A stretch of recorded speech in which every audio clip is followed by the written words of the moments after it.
green light here as we get into some more finals action. We are on. Hey guys, how you going? So BKR Sports. I literally have just come through the door about maybe 2 minutes ago at maximum. I am absolutely chock-a-block. Just got back from the Titans versus Knights game. It was actually quite unfortunate. Unfortunately, the Titans didn't do too well there. But that game finished literally like 20 minutes ago, right? So I've had to rush here. So now let's absolutely pump Aruno. Let's pump Aruno through this these two team lineups, this game, and then we can get into it. I actually also haven't eaten today, so geez, I'm all over the show. I might even go water before the game does start here. But guys, let's get into the two team lineups here. Obviously, hit that thumbs up button, subscribe if you're new around here. This is a double chance, so that means that if you lose this game, you are not out. You still have another chance this season. You do still have another chance next week, and the winner will play either I think this is Cowboys Knights side. I'm pretty certain this is Cowboys Knights side. I could be incorrect though, which is the game right after this, which we will be live streaming as well. So we'll fire it up. Let's fire it up. But all right, the Melbourne Storm, they covered this game in first position. Obviously, this is at AAMI Park in Melbourne. The hosts are the Storm, with the Sharks being fourth position and being $3.70 underdogs, so the Storm being $1.25 favourites. So Sharks very clearly the underdogs here. But with that being said, the Sharks did beat the Melbourne Storm when they played Melbourne in Melbourne earlier on this year. Now, the ins here for the Storm, Christian Welch and little Bobby Ryan Papenhausen, with the outs, Lazarus Valepu and Suelaovi Fa'alongo. The fullback, Ryan Papenhausen, little Papi, with the wingers, Will Warbrick and Xavier Coates, centers of Jack Howarth and Nick Meaney. 5'8" is Cameron Munster, halfback Jerome Hughes, with the front row forwards being Nelson Safasala-Mona and Josh King. Number 9, Harry Grant, who is the captain. Back row, Sean Bloor and Elias Katoa, with the lock being Trent Loiero. Interchange-wise, Tyron Wishart, Christian Welsh, Tui Kamikamitha and Alec McDonald, with the 18th minute placement being Grant Anderson. Straight up, Storm, 13. This is what you expect. They've had a lot of injuries throughout the season, but obviously they've really got them all fit and healthy at the right time. Obviously, Fa'alongo is one that they are missing in regards to, being that 14 role. But then again, Tyron Wishart's been there. Like, Fa'alongo will play when necessary. But with that being said, this Storm team does have the capacity and the ability to win this regardless. Now we go to the Sharkies. Chris Villa comes in alongside Oregon Kafusi. The outs are Jaden Beryl and a huge out here of Jesse Ramey, who has been incredible for the Sharkies in 2024 in the centres. You got the fullback, Will Kennedy, with the wingers being Sione Katoa and Ronaldo Montalvo. Centres, Kyle Ero and Sia Sifatalakai comes in for the out of Jesse Ramey. Go to 5'8", Braden Trindle, the halfback being Nicholas Hines. I don't know why I read his whole name out, but Nico Hines. Front row forwards of Toby Rudolph and Oregon Kafusi. Number 9, Blake Brayley. Back row, Brett Nakora and Teague Wilton. 13 is Cameron McInnes, who is the captain. Go to the interchange, Daniel Atkinson, Jack Williams, Royce Hunt and Thomas Hazelton, with the 18th minute placement being Chris Villa. Obviously, when they played in Melbourne, Nico Hines was actually out of that game. I believe Atkinson was in the 6 maybe, or maybe the 7, Trindle in the 7 or the 6. I think it was Trindle 7, Daniel Atkinson 6. So this game is changed quite a bit from what they did when they played each other in Melbourne. But with that being said, they came top 4 for a reason. They did finish off the season quite strongly. Obviously, we saw it with the game last week against Manly, who obviously are in the top 8 as well, where the Sharkies put a good score past them in Manly as well, 40-20. So, look, it's not like the Sharks can't win this game, and I do think that they are being relatively underrated based on the fact that they are a top 4 team. The Melbourne Storm aren't perfect by any means. They're definitely not perfect. However, they just know how to win games. If this is a close game, you're obviously going to bet the Storm. I would say the Storm would win 13 plus more than likely than the Sharks would win 13 plus, but I do see it 1-12 either way. But with that being said, when it's a 1-12 game, you usually and normally would tip the Storm because they just know, regardless of how they've performed, regardless of how good they're going, they just know how to win. They just know how to get it done. So I am going to tip the Storm here 1-12, but I would not be surprised if we do get the shock of the finals and the Sharkies do get a good something going here. I would not be completely surprised. Now, in regards to the NRL ladder, obviously, like I said, the Sharks came into this game in 4th position whilst the Storm were 1st. And whoever loses this game plays the winner of Cowboys and the Knights, which is on later on tonight. Now, the Storm have scored 692 points this year, whilst the Sharks have scored 653. So it's not crazy different, only about 39-40, right? So the Storm, better attack, and defensively, also better. No, sorry, the Sharks are actually a better defensive team than the Melbourne Storm this year. 449 against, whilst the Sharks have conceded just 431. So only 18 different, but it's very similar in regards to the attack, where it's only about, 40-odd different, right? So the Sharks come into this with a better defense. The Storm come into this with a better attack. If this was at Sharky Park, I'd actually have less faith. I feel like the fact they're at AAMI means and forces them to really have to stand up and go again and turn up here really heavily, whilst the Sharks at Shark Park actually have a horrid record in finals. I don't think they've won at Shark Park in the finals since like 2008 is what I found out before this season started. So, lot to play for here. Obviously, you would rather have a rest period before the final 2 weeks of the season. That is absolutely for sure. And it's going to be interesting. But I do have the Storm winning 1-12 just because I'm confident with them being able to win the tight games. But would I be crazily shocked if the Sharkies win it? Not necessarily. But I smashed through that. 10 minutes to go here until the game does start. Obviously, hit that like button. Subscribe if you're new around here. I am extremely tired, but I am doing everything that I possibly can to smash through this. Like I said, I have not eaten yet today. I was just at the Titans game, and now we're straight into this. But we move. We keep on firing up. But all right, let's get into the chat and let's see what you guys are saying. Whoa!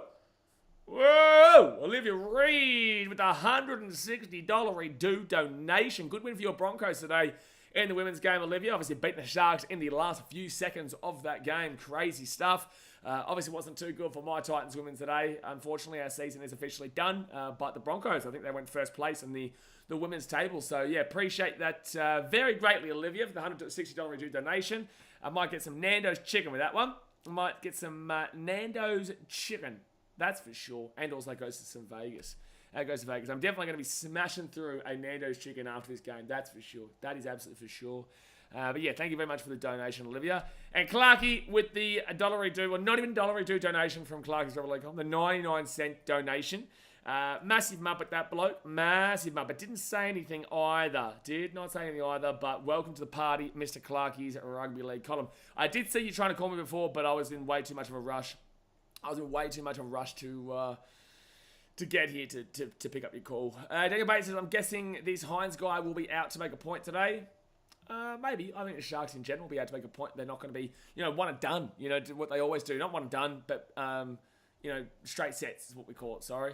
I think the Sharks have a lot to prove to say they're not going to be a straight sets team. I think the Sharks will be up for it, but I do think the Storm probably do get the dub here. So, yeah, sure, Nico Hines might have a lot to prove. That's absolutely.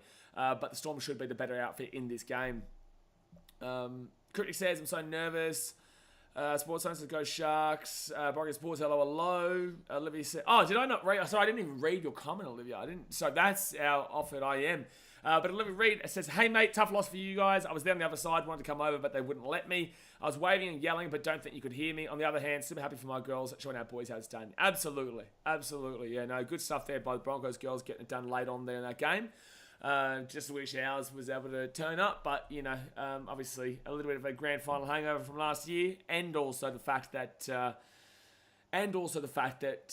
we've had a lot of injuries this year. Shante Kirira-Ratu, Ciela Fippo. We've also had Ivan Lolosio. Obviously, no Lauren Brown today.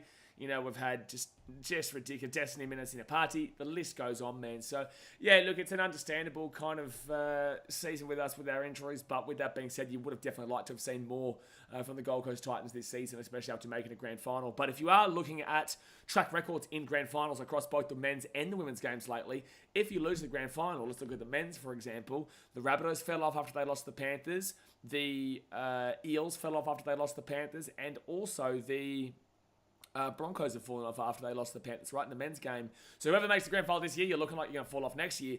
But I make a comparison and say, hey, listen, there's also a similarity here with the women's game because in 2023, the Eels were in the grand final, came last the very next year and lost the Knights. And then obviously last year, the Titans made the grand final after coming last the previous year and then lost it and then have struggled this year. So whoever makes the grand final, it just seems like unless you win it, it takes so much out of you. And it's looking like that from the men's and also from the women's game for sure. Greg Martin says, I'm convinced Slapper is Olivia's alt account. Olivia's a Broncos fan. Slapper's not a big Broncos fan. Slapper's not a big Broncos fan, man. You're not a massive Bronco fan. Alright, Kalagi, I will have a quick little look-ski now. But I have to... I need to mute this. There we go. Huh? Damn. Wowee. Okay. Damn. Alright. Wowee. I'm sure alright. Daniel Bates says, this guy for the Storm, the Kiwi halfback, does he get the raps he deserves, you think? He's a hell of an organiser, it seems. Yeah, he's going to win the Dally-M, you would most likely assume. Everyone's talking about him. People don't stop talking about this guy. People do not stop talking about Jerome Hughes. I'm going to run across and get my bottle of water here, guys. Give me 1 second. I'll keep on talking. But yeah, no, Jerome Hughes is well respected within the game. I would say that coming into this year, Jerome Hughes wasn't necessarily thought of in an impeccable light comparably to what he was in previous years. But this year, he's very clearly bounced back to be in the form that he has been in, and he's looking likely that he's going to win the Dally-M this year. So yeah, absolutely. Speaking of grand final hangovers, let's all love the Broncos again. Yeah, we do that quite a lot here. We do that quite a lot. Says, let's go Sharks. Yeah, well, it's a big game for the Sharkies. It is a big old game here for the Sharks, that's for sure. Same with the Broncos. Yeah, no, definitely did say the Broncos this year in the men's game. They have been struggling, that's for sure. But they are a part of a lot of troubles, to be fair. They are a part of a lot of teams that just struggle after that grand final. Like I said, Eels and Titans in the women's from 2 years ago and last year to now. Whilst the men's game, you're seeing the Rabbitohs fall off, the Eels fall off, and the Broncos fall off. So yeah, once you get there, it's a real struggle. Daniel Bates is not a spectacular player, really, is he? But very measured and consistent. He is a spectacular player. What are you talking about, Daniel Bates? So you said that you're not getting the raps that he deserves. He definitely is getting the raps he deserves. And now he's saying he's not a spectacular player, but he's very measured and consistent. No, he's spectacular. Jerome Hughes has been... he's been really good. He is an X factor. He's very measured and consistent, but he is absolutely an X factor halfback. He's been having a fantastic season, and he's a fantastic halfback. Originated from the Gold Coast Titans too. Obviously, didn't get too much of a crack when he was a fullback with us, but then when he went to the Melbourne Storm, obviously has turned into the great halfback that he is. Tommy says, Manly, both teams suck. Oh, well, Manly last week did not do too well against the Cronulla of the Sharkies. No,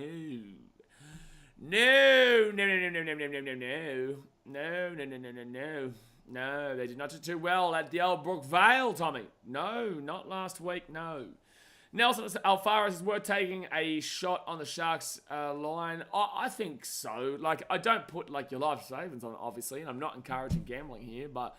I definitely do think that there is a slight opportunity here for the Sharkies to surprise for sure. They are a top 4 team, and Storm are brilliant at being able to withhold, and they are brilliant at being able to win 1 and 12 and close games, and I think the Storm do win, but I do think that the odds are really solid there for the Sharks, and $3.70, nearly $4.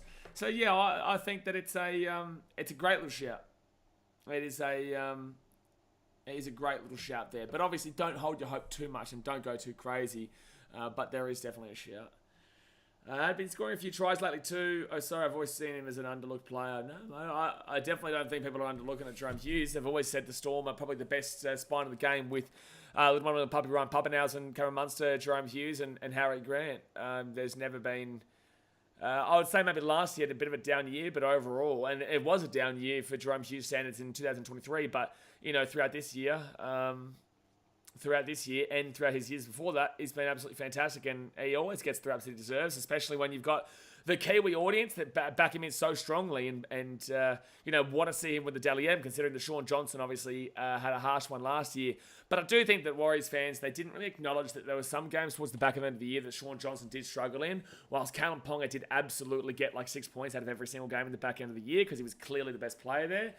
So I think Warriors fans and New Zealand fans just thought that he'd already got enough points and that Ponga didn't get enough points based off the early part of the year, but it just wasn't true. So they're now really riding high on Jerome Hughes. And I think Jerome Hughes gets it, but I would not be surprised if Tedesco gets it either. So the Sharks are coming out onto the field. The Sharkies are coming out onto the field. Elias Katoa anytime and Storm is the play. I like it. I do like it, but you've got to remember the Sharks are a better defensive team than the Melbourne Storm through the games this year. The Sharks have conceded less points by about 20, whilst the Storm have scored only 40 more. So the Storm are a slight advantage, whilst the Sharks are a slight advantage on the defense. Storm slight advantage on the attack, slight advantage to the Sharks on the defense. And defense does win premierships. But with that being said, I have tipped the Storm here 1-12. Logan Borsak says, unlucky with the Titans' loss, what was the main reason behind the performance? And also, how was the doubleheader atmosphere? Atmosphere is pretty dead.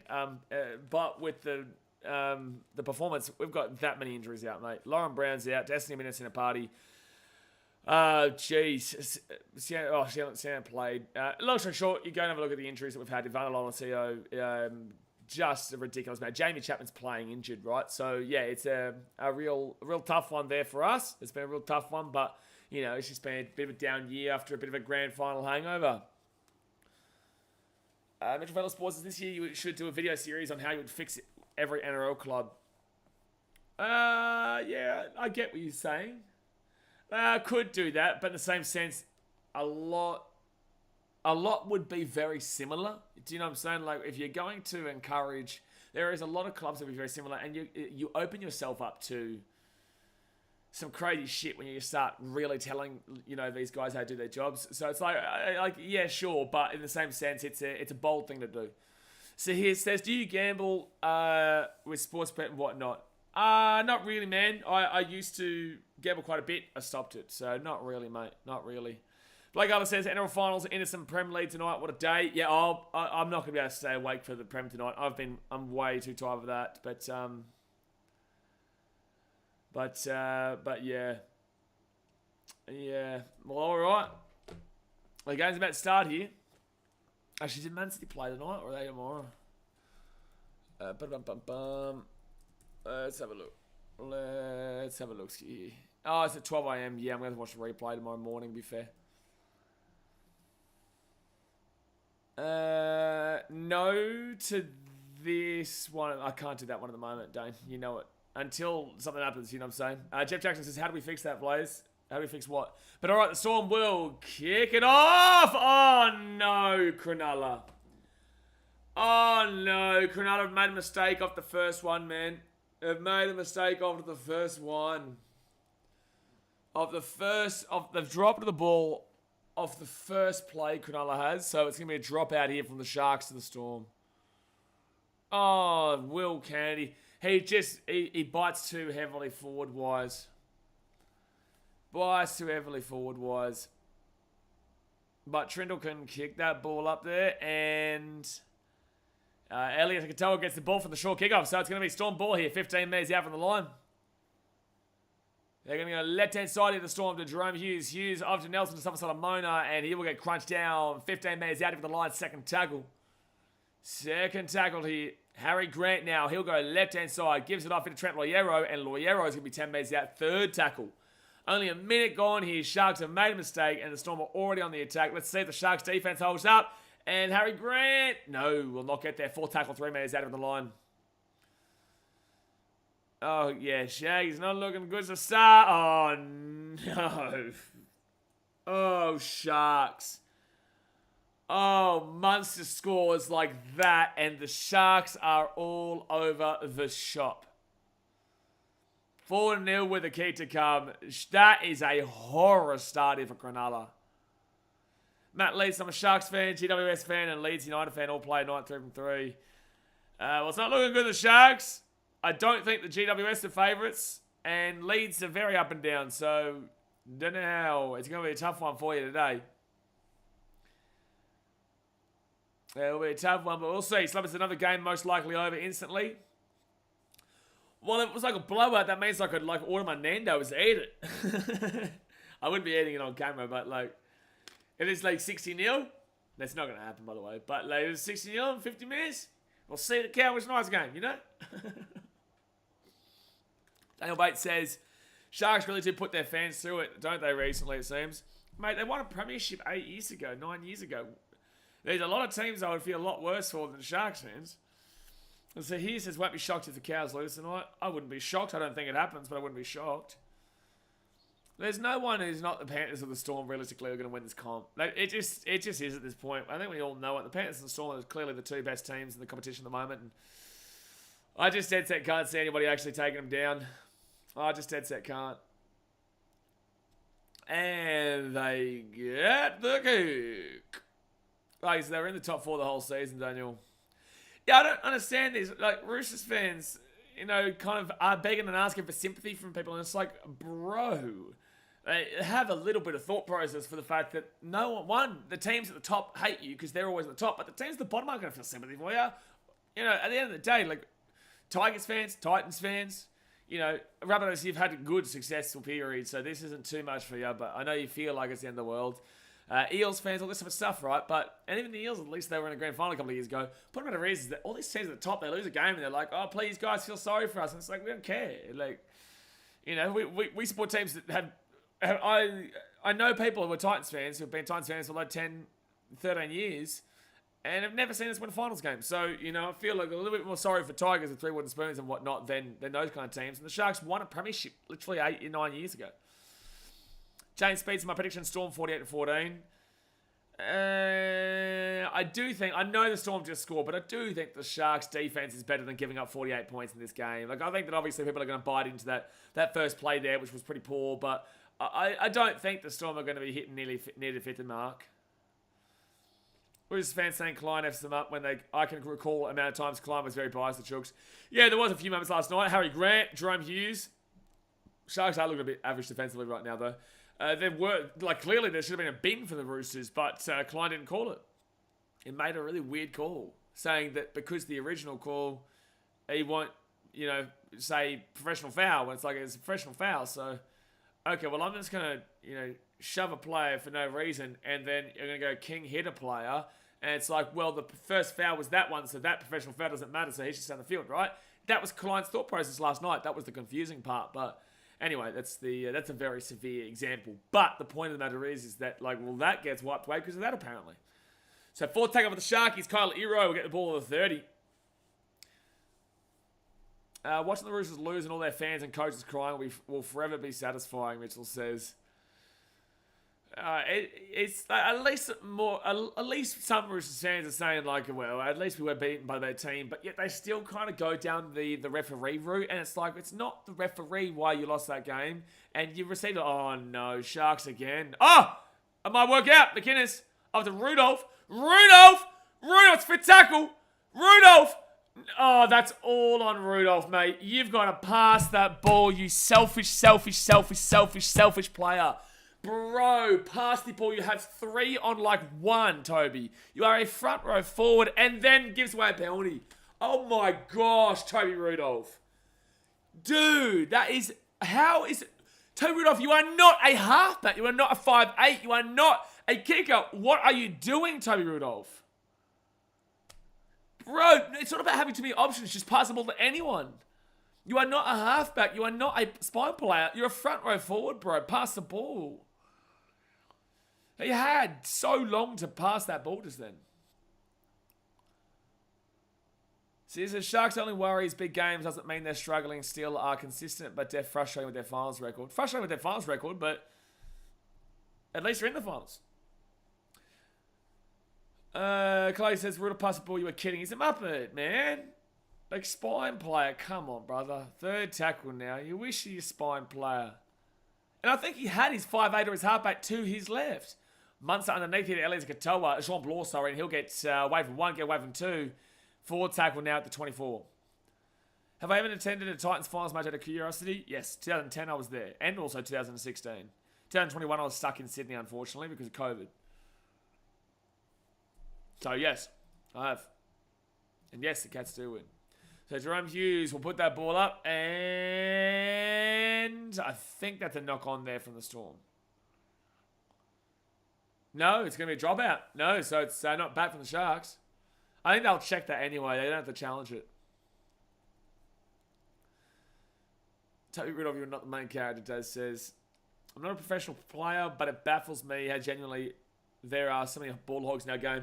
Like, on positional basis, you understand why Toby Rudolph is not past that because he's the front row forward. But in that situation, there's no excuse. In that specific situation that we just watched, there is no excuse for that. There you go. See, they made the right call. They said it was a knock-on Storm. I told you, the bunker would review that immediately regardless. Slubbers is Toby No. First tackle here, or 0 tackles. Sharks ball here at the 10. Well, it should have been 0 tackle, but okay. That's a high tackle. Penalty to the Sharks. Penalty to the Sharks. Penalty to the Sharks here. Hope the Tigers and Titans return to the finals sometimes this decade. Well, we made the finals like 3 years ago, bro. It's the Tigers that haven't made the finals since 2011. But the Titans made the finals in 2021. I'm still very confident in the Titans' future. It's just I think that it's very difficult to be patient with the team, that's for sure. So first tackle now at the 45. They go left-hand side off to McInnes. And McInnes is going to be 43 metres out of the line. Second tackle. 44 metres out. Give it off here to Braden Trindle. Trindle now to Teague Wilton. And Wilton is going to be 35 metres out. Third tackle. You've got to pass the blokes in this game. Yes, you do. So right-hand side, they'll give it off to Nico Hines. Hines underneath here to Rudolph. And Rudolph made a mistake. Also gave away a penalty. But at least doesn't drop this ball. Fourth tackle. They go left-hand side off to Trindle. Trindle at 30 to William Kennedy. Kennedy to Kyle Leroy. And good meters on this set, however. Good meters on this set. 20 meters out now from the line. Fifth tackle. Sharks up to Trindle. And he'll kick it back short side. Good chase. And great take by, is that Will Warbrick? Yeah, it is. Will Warbrick with a fantastic take there. And now the Storm trying to come off their own line. They're 10 meters out in the line. Give me 1 second here, guys. Give me 1 second.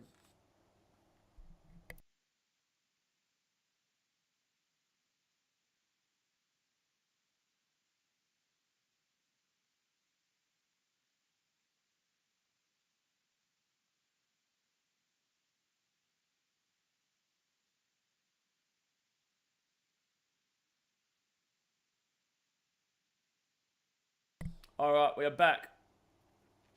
And Shark gets the ball at 15. And now they'll get this ball out here to the 25. What do I think of the short dropouts, rate or hate?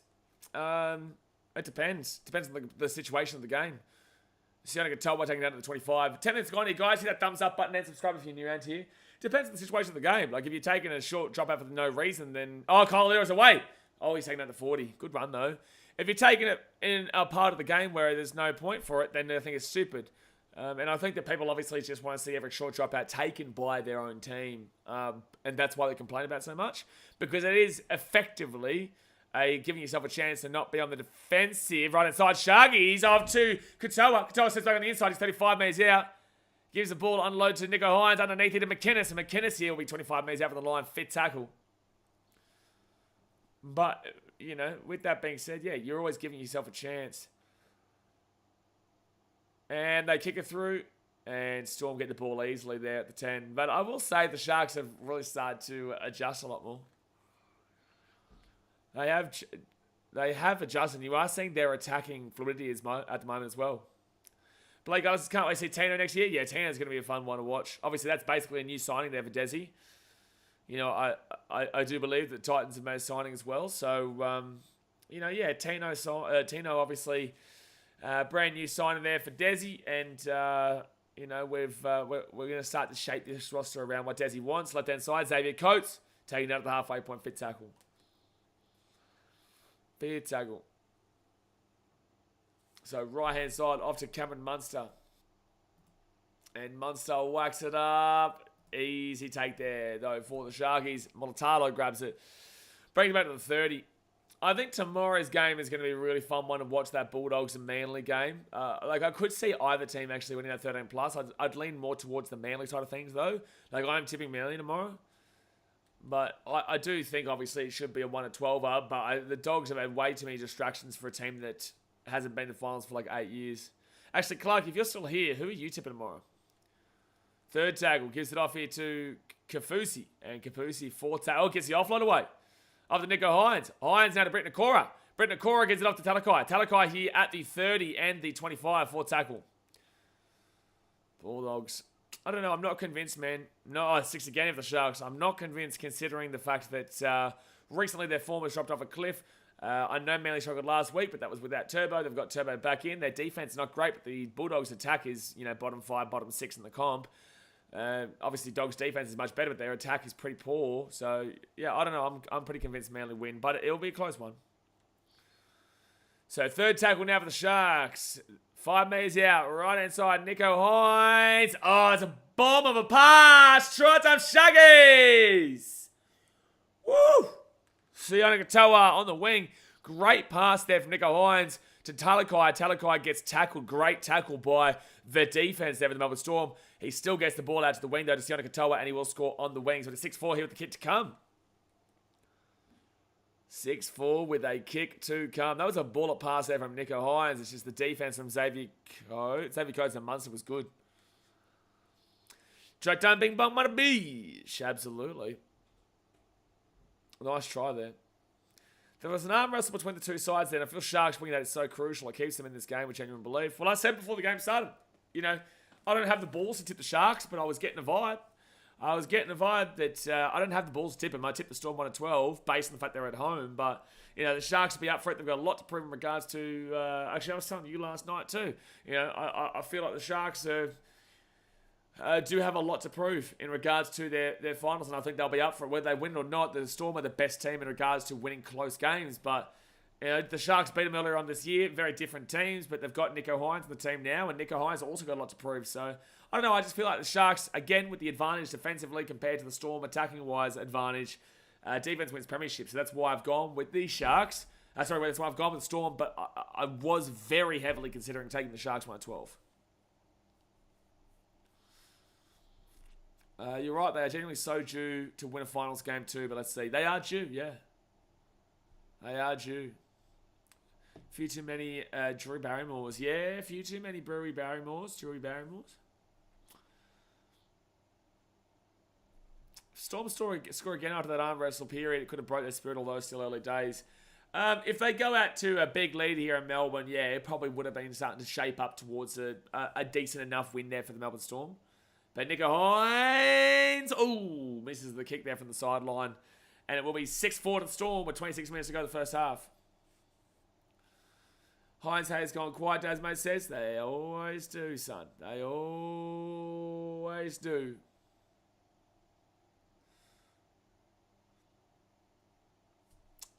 All right. Joshua Price, hey, hello, mate. How we doing?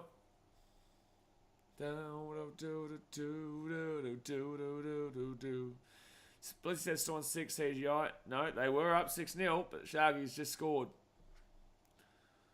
Shaggy's just scored. 26 minutes to go first half. Storm will kick it off. Good crowd there at Melbourne. Not all the time will they get huge crowds here, but obviously it's a day game here that doesn't interact with the AFL. So good to see people turning up.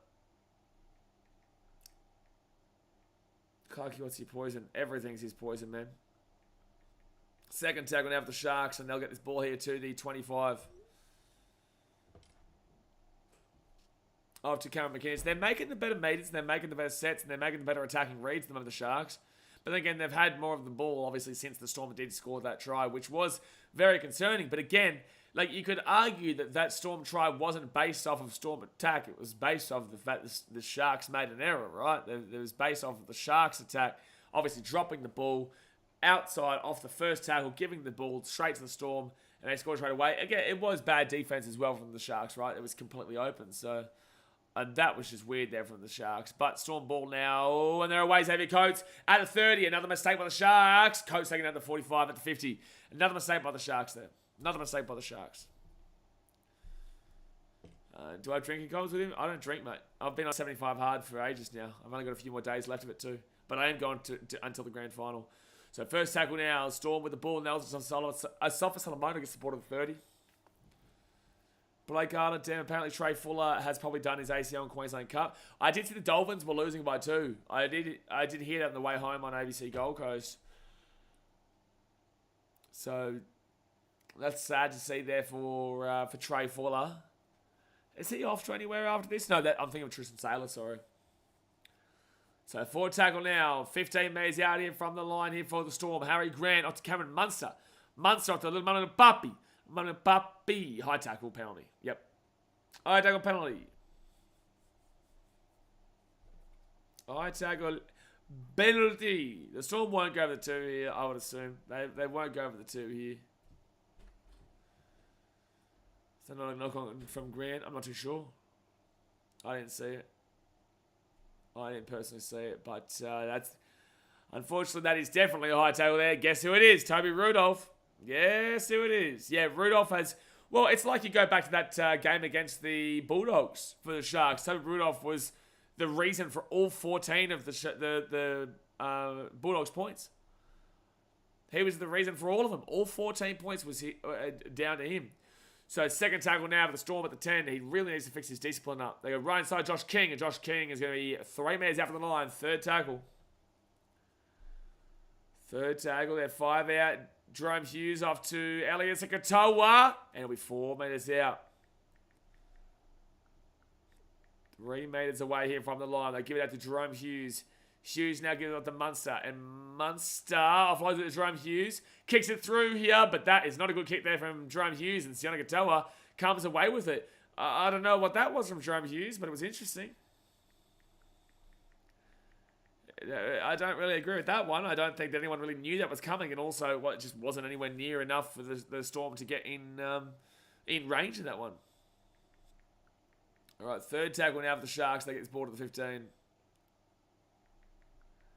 Sharks fighting back in defence, good to see. Well, again, coming into this game, the Sharks are the better defensive team.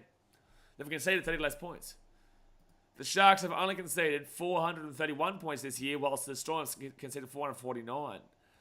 And their differential was not too drastically different, with 222 there for the Sharks and 243 for the Storm. It's just the attack was different, which was 40 points or so, 39 points, which was the difference. Campo says, would love a close game after last night's final. Well, Storm don't usually flog teams. I know they've been flogging teams recently, but they've been flogging poor teams, like the Broncos and the Dolphins. They don't usually flog decent teams, man. So I feel like the Storm more than likely win, but it'll be a close one. Because the Sharks have a lot to prove. So third tackle now for the Storm at the halfway point. Blitzen said, as much as I'm happy right now, knowing Penrith is waiting, if we meet them at any point is so worrying. Absolutely should be worrying, but with that being said, you've got to beat the best to be the best, man. You've got to beat everybody to get to the chocolates. So, you know, the nerves are good, but you're allowed to feel whatever you want. It's just the players can't be thinking about that. They're going to be thinking about this game right now when it's a ball goes to grass. But it's going to be Will Warbrick who gets the ball to the 30 and 25. Fifth tackle. Fifth tackle. Yeah, they put it up. Is that a penalty? No, it's going to be Sharks ball at 15.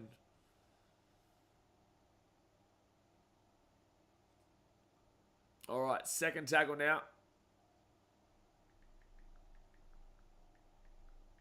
Second tackle, so I'm just dealing with something.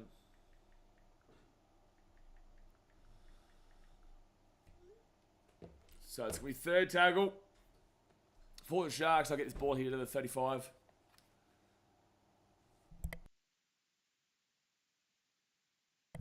But he says, we definitely could have the team with the most potential. It's just we never fully capitalise on it. No, I do think the Panthers obviously have a better lineup and whatnot. You have a decent enough team, but your forwards is where you don't really have a great deal of X factor and whatnot. But it is a tough team, man. It is definitely a tough team. So Nico, they're a good side. That's why they're a top 4 team. They're a top 4 team. Sam says, just got home. How's the game been? We don't talk to bandwagoners like you who don't turn up for their team. Oh no, didn't turn up for his team. Wow. Wow. Second tackle now for the Storm at the 45. Now they're starting to roll up here. Alec McDonald gets his ball now to the 30. It'll be third tackle. 20 minutes gone. Hit that thumbs up button and subscribe if you are new. Aguero says, FT, full time for this game. Oh, guys, give me 1 second here. Hold on, 1 second. Fourth tackle. I've got to go deal with something. Storm, go to the 20 minutes out. Sharks hit the ball at 10. Give me 1 second.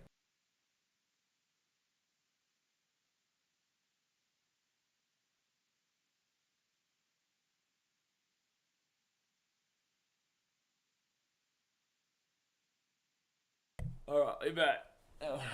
So it's going to be third tackle now for the Sharks, and they're at the 20. So here says Hines, good man, this will be frustrating the Storm.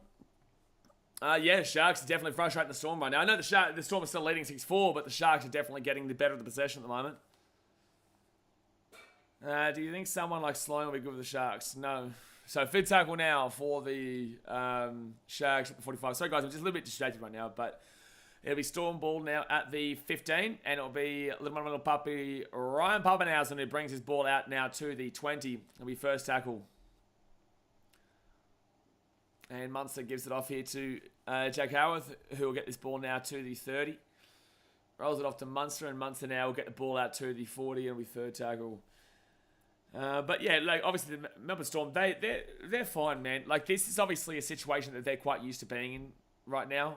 Maybe not that they're not getting the better of the possession, but then again, they've had games like this year where it has been obviously close towards the at the end of the game, or just in large portions of the game. But you know, they just find the way to win. But Will Candy with a great grab, and he'll bring this ball out here to the 25. Maybe the Sharks are starting to become a little bit of a bogey team for the Storm. You never know. Like I think they're trying a little bit too much at the moment, the Sharks, but overall they are clearly the more prominent team at the moment. So third tackle now at the 35. And Will Candy, he'll get out to McInnes, and McInnes here to the 40. Fourth tackle now. And Will Candy to the halfway point, and it's going to be fifth tackle. It is definitely a grind at the moment, however. Now Braden Trindle whacks this ball straight down, and that... Oh, no, Puppy tripped over. Luckily, Xavier Coates was there for the ball, but dearie me. A little bit of a trip over. They didn't know where the ball was coming. Sharks near side, Kevin Kingston to finally get over the hump. Kevin Kingston. He was like an ex-Panther, wasn't he? Kevin Kingston, I swear he was like Panthers late 2000s, early 2010s maybe. Maybe mid-2000s to like early 2010s. Kevin Kingston, I haven't heard that name for a while. I think I'll probably remember him from fantasy to be fair. I think he didn't do too bad fantasy-wise. Storm now, fourth tackle, get this ball to the 40. Blitzy says, we used to beat them a fair bit, but we started losing them when we went through the stage of slipping out of the 8. Yes. All right, so they go right inside Jerome Hughes, and Hughes gets plenty of time to run and then kick. But Will Candy, safe as, gets the ball and brings it out to the 15 or so. It's going to be first tackle. Yeah, Jerome Hughes is... I would agree with the commentary here. Most of the Commonwealth ball has gone to Munster at the moment. Oh, geez. Sharks are playing with fire with passes like that, man. This isn't a great set at the moment. Taking Toby Rudolph out, so they've probably got a little bit more discipline in the team at the moment. And Kyle Ero has been having a strong game. Fourth tackle to 35. Tim Laffey, what a man. What a man, Tim Laffey. Arguably, that's a penalty to the Sharks, but they didn't call it. And now they'll get this ball here to the 45, and it's going to be fifth tackle. All right, they run it on fifth. Oh, Kyle Ero, you had the play. Fifth tackle, though. Blake Brayley gives it back here to Wilton. Wilton on fifth tackle. Nico Hines. Oh, Nico, no, bro, no. That's not Nico's fault, really, but Sharks, that's awful. That is awful from Cronulla there. Like, that's not Nico's fault. Obviously, he should have either just whacked it up as whatever he could, try to get like a 6 again off the back of a play that charged down that didn't work out, or just throw the ball to a player, but obviously that didn't happen. Justin Tukowski says, number 1 for the Storm is terrible. Well, Ryan Pappenhausen, I don't know about that one, man. I don't know if many people would agree with you in regards to Ryan Pappenhausen. So Jerome Hughes at the 25 to Munster to Ryan Pappenhausen. Then he gives it off here to Jack Howarth. And Howarth is going to be 15 metres out of the line. Third tackle of the Storm. Sharks defense has come up pretty well so far. Out to Munster. Gives it up to Grant. Harry Grant, Jerome Hughes. Hughes now to Elias Katoa. Katoa to Meany. Forward. That's forward, referee. That's forward, referee. That's forward, referee. That's forward, referee. That's forward, referee. No way. I want to watch this again. I would like to watch this again. This is absolutely a forward pass, this. You watch. That is absolutely a forward pass here. Clark is also bars. Yeah, I know. You know exactly what I'm talking about too. Harry Grant, Jerome Hughes, Elias Katoa, Nick Meany. Watch this pass here. No way have you called last night forward, but that not forward. No, Bunga cannot call forward. This is a try. You cannot do anything about it. You cannot do anything about it, but that is absolutely a forward pass there for the Storm. That's more forward than last night's game. That is absolutely more forward than last night's game.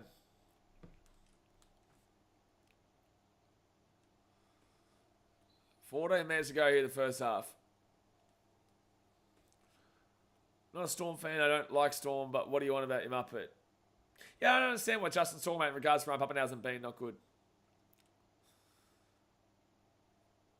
Dead set. Cannot believe that's been called a try. Here we go. This will definitely show it. Absolutely. Stop it, Voss. Stop making an excuse for the referees. That is a forward pass. But all right, 10-4 here with a kick to come to the Melbourne Storm from the right-hand wing.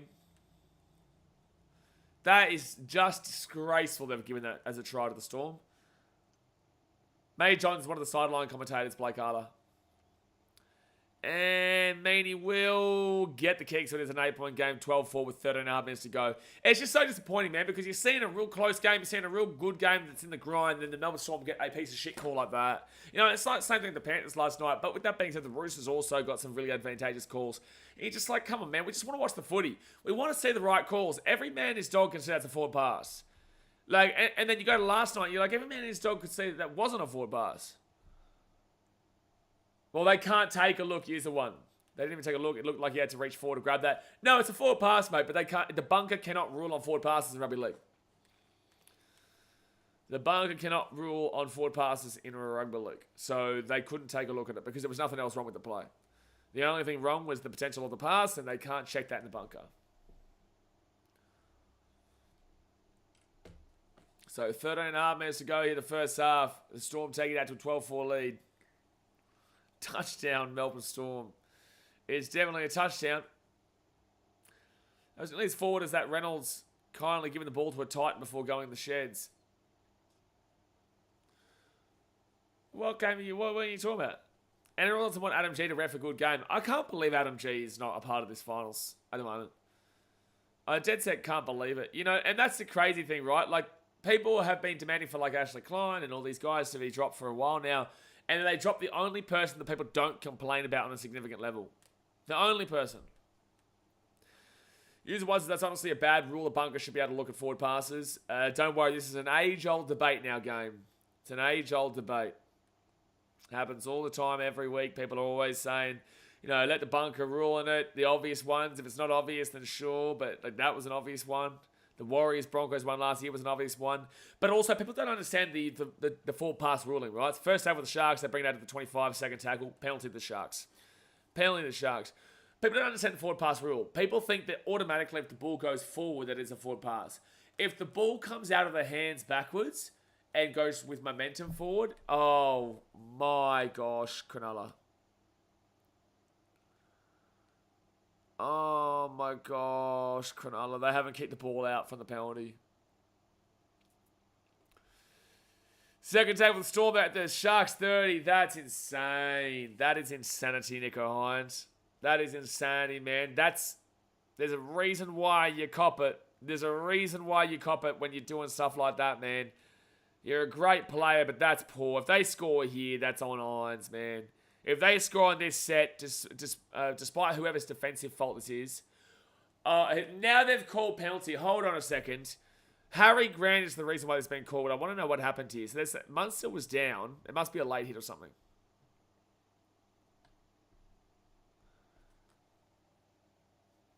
All right, so Harry Grant there. Yeah, Nikora does take out Cam Munster. All right, so I would assume they're just going to go with the try here. Munster will be fine. Justin Tukowski says, in my opinion, Sharks have played so much better for 95% of this game than the Storm. Here they sit down 8. Yep, that is the Melbourne Storm to a T. There's no way they're taking the 2. They're taking the 2 to make a 10-point game? Really? Really?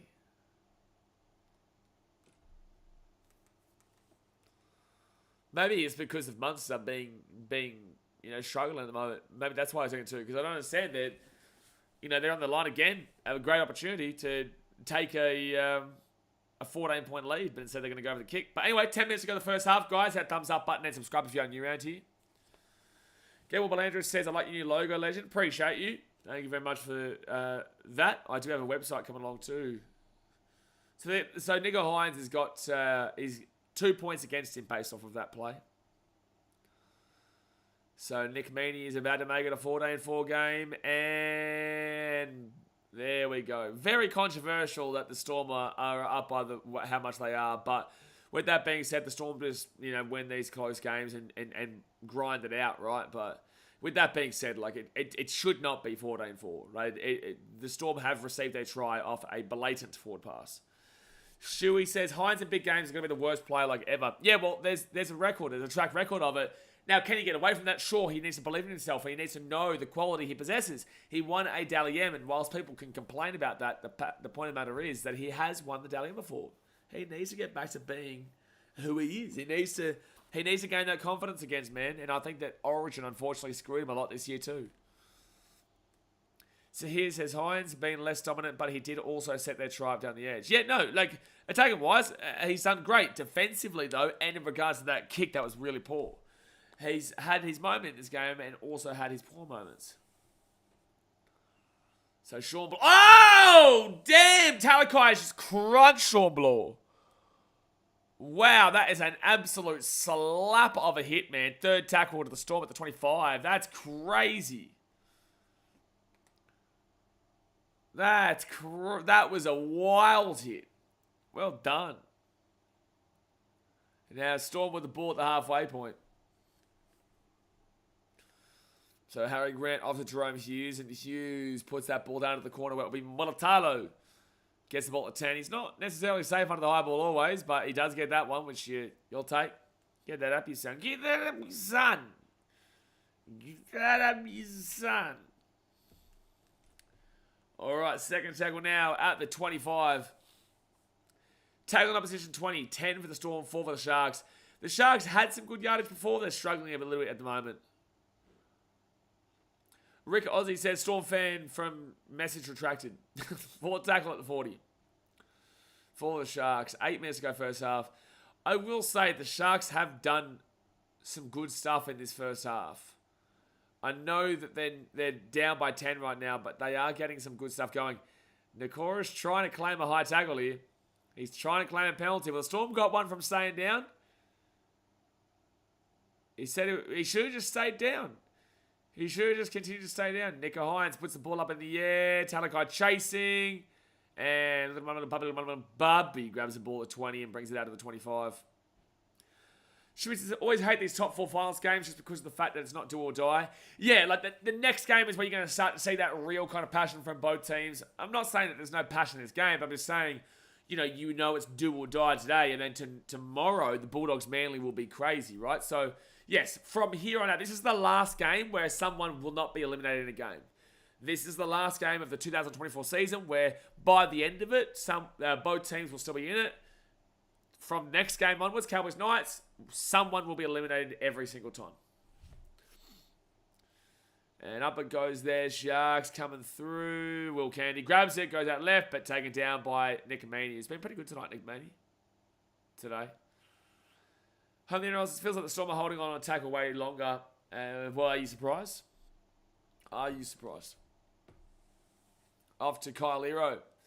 And it'll be third tackle at 15. They're struggling to make meters at the moment. But this is the thing, games change off the back of, not calling that forward pass, man. They change. Yeah. Oh, that's awful from Cronulla. And Britton Nakora taking back to the 12. Well, where's the hell call referee? So I'll do Royce Hunt, who's off to the Tigers next year. He'll be taking down to the 20. But yeah, like, I personally believe the Cowboys win by a lot tonight, but we'll see. We'll see how it goes. Trindle, here we go. They're set up. Mulatalo, fit tackle. He'll kick that ball. That's actually not too bad of a kick there. And knocked back by little Puppy. Does get the ball. Jeez, not bad play there from Mulatalo in the end. And Xavier Coates will get taken down at the 35. Jeez, I don't know why. I don't know what the Storm are doing, but okay. Second tackle at the halfway point. 6 minutes to go first half. Yeah, Sharks can't give up the next try. If the Sharks have the next try, I would start to lean with game over. Liam Johnson says, anyone seen Hines yet? Is he playing? Well, the try for the Sharks was off of some really good play from Nico Hines, but defensively and also in regards to that kick before, he's done some pretty poor things. Sione Katoa's away. Still going. Taken down at the 22 finally. Hines assisted the first try for the Sharks, but unfortunately he's the reason for 2 points directly into the Storm, basically not kicking that ball out in the full for the penalty. And just defensively he's been a little bit of an inept. But when they've had the ball in the right area, he's done well. Was that kick Munster on third? I don't know. I think he's just trying to catch the Sharks out and put more pressure on him. But yeah, I don't agree with the kick. Fourth tackle. McInnes is always looking beaten up. Nico Hines here. That's a great play right there. Braden Trindle gives up to Talakai. Talakai to the 30. The 25. He's still going. Oh, no, Talakai. That was a good play by Nico Hines. But unfortunately, Cesar Talakai will knock the ball on as he's breaking through. And it's now 0. First tackle for the Storm. 30 minutes out. Sharks look like they want to lose right now, Daz, mate. Yes. Like, they're not playing insanely poorly. They're just not... There's a reason why the Sharks defensively are better, but the Storm attacking-wise are better. And you're seeing it right now. You're seeing it as we speak. So, Meany off to Trent Loiero, and Loiero is going to be 45 metres away here from the Sharks line. It's an origin special from Talakai. The old, Harry Grant, you're milking it, mate. You're milking it. Yep, that's all your fault. If they... Well, to be fair, they've got space down here. And Sean Blorback on the inside of Harry Grant. That's great play there from the Storm. But Harry Grant at 25 metres out, fit tackle. There's not a 6 again. Stop milking it. Man, the Storm are just loving to milk it in this game. And Xavier Coates goes up. Oh, he's knocked it on there, Xavier Coates. Oh, they're going to check this. They're going to check it. I think it's a no-try knock-on Storm. At least Jack Howard did play the whistle, but I'm pretty certain there's a knock-on if it's Xavier Coates. Up it goes. Yeah, it's going to be... Or maybe not. Oh, unless Talakai's arm comes down over the top of it. Oh, I don't know. Oh. It depends. Okay, wow, they've said really easily. I don't think it was as easy as you think, but okay. I think ultimately it's the right call, but I think you had to kind of check to see if it actually went to Katoa's arm there, because he does kind of swivel. Liam says, I want the Sharkies to win, just trolling thanks to the coverage. Yeah, well, you know, Sharkies are doing okay, but the Storm are the best in the comp at winning this kind of game. They're not the best in the comp at winning games by 40, 50 plus. I would say that's more Panthers or Roosters or whatnot. But they are the best in the comp for winning the grinds. And this is a grind right now. I think the Sharks have got the stronger players. They're dumb as dirt, Justin says. Not necessarily. I would say that the Storm have some pretty strong forwards. Nelson Asafa Solomona. You know, Elias Katoa is similar to Britton Nakora. Like, they've got some big boppers, the Sharks do, but with that being said, it's very similar kind of styled forward packs between the Sharks and the Storm. But Pappenhausen crunched the tackle by Britton Nakora. Bellamy throw a water ball today. Bellamy will do more than just throw a water ball though. And he'll be taken down here at the 32nd tackle. Sharks crunch down at the 40 now. Third tackle. Yeah, the Sharks are really struggling for any kind of meterage. They're just having to come off their own line this entire game. So, 4 tackle now for the Storm. They're at the 40. They go right inside Harry Grant off to Trent Loiero. Loiero, Jerome Hughes, flicks out over the top here to Will Warbrick. Warbrick at the 40, the 30, 25, fit tackle. Storm with the ball. 2 minutes to go here. Jerome Hughes whacks it up, and Sione Katoa will grab that one. It's just a grind at the moment. But the only team that's at least within any kind of range of doing anything is the Storm. Sione Katoa is very clearly hurt right now too. He's just trying to get through this last minute and 45 before the end of the first half. So Nico Hines off to Will Candy. And Candy at the 15. I cannot see the Sharks doing anything before the end of the half unless they get a miracle here. Nico Hines underneath to Britt Nakora. And they're still at the 20. Gets the offload away though. Jack Williams cannot get the offload away. 4 tackle. Lucky he didn't drop it. Just don't give away the ball here. Just don't give away the ball, Sharks. Just get to the halftime siren. There you go. And it's a penalty to the Sharks. Well, I love that. We'll take a quick one. Sharks take a quick one. There's a minute to go here in the first half. At halftime, guys, by the way, I'll have to jump off quickly. I'll still be, obviously, I'll be back, but I just have to sort something out. So, first tackle now for the Sharks. They're going to get to 0. They did take a quick one, finally. Nico Hines, that was a good decision. Davo says, where's Sewer Fa'alongo fit back in the Melbourne side? Sharks, Kyle Ero at the 40, second tackle. It's hard, man. It depends on what Wishart does, man. Does Tyron Wishart look for a contract elsewhere to be at a starting 5'8" or starting, position? Or does he stay as a 14? Otherwise, Fa'alongo probably goes there. Yeah, Nico's scared to kick it a touch. Clark, I agree. Teague Wilton gives up to Kyle Ero. If the Sharks score here, it's all on, son, going to halftime. So, 4th tackle now at the 20. They give it off to Hazelton. Hazelton is going to be 10 metres out of the line now. Fit tackle. Sharks, you can score a try here. This will be huge. Off to Nico Hines. Hines off to Trindle. Trindle! Oh! Brendan Cora! Try to the post. Wow. Great play from Nico Hines to Braden Trindle underneath to Brendan Cora. Bang onto the post. That is a huge try. That is a huge try. That is a massive try. That is a massive try right as the siren goes to make it 14-10.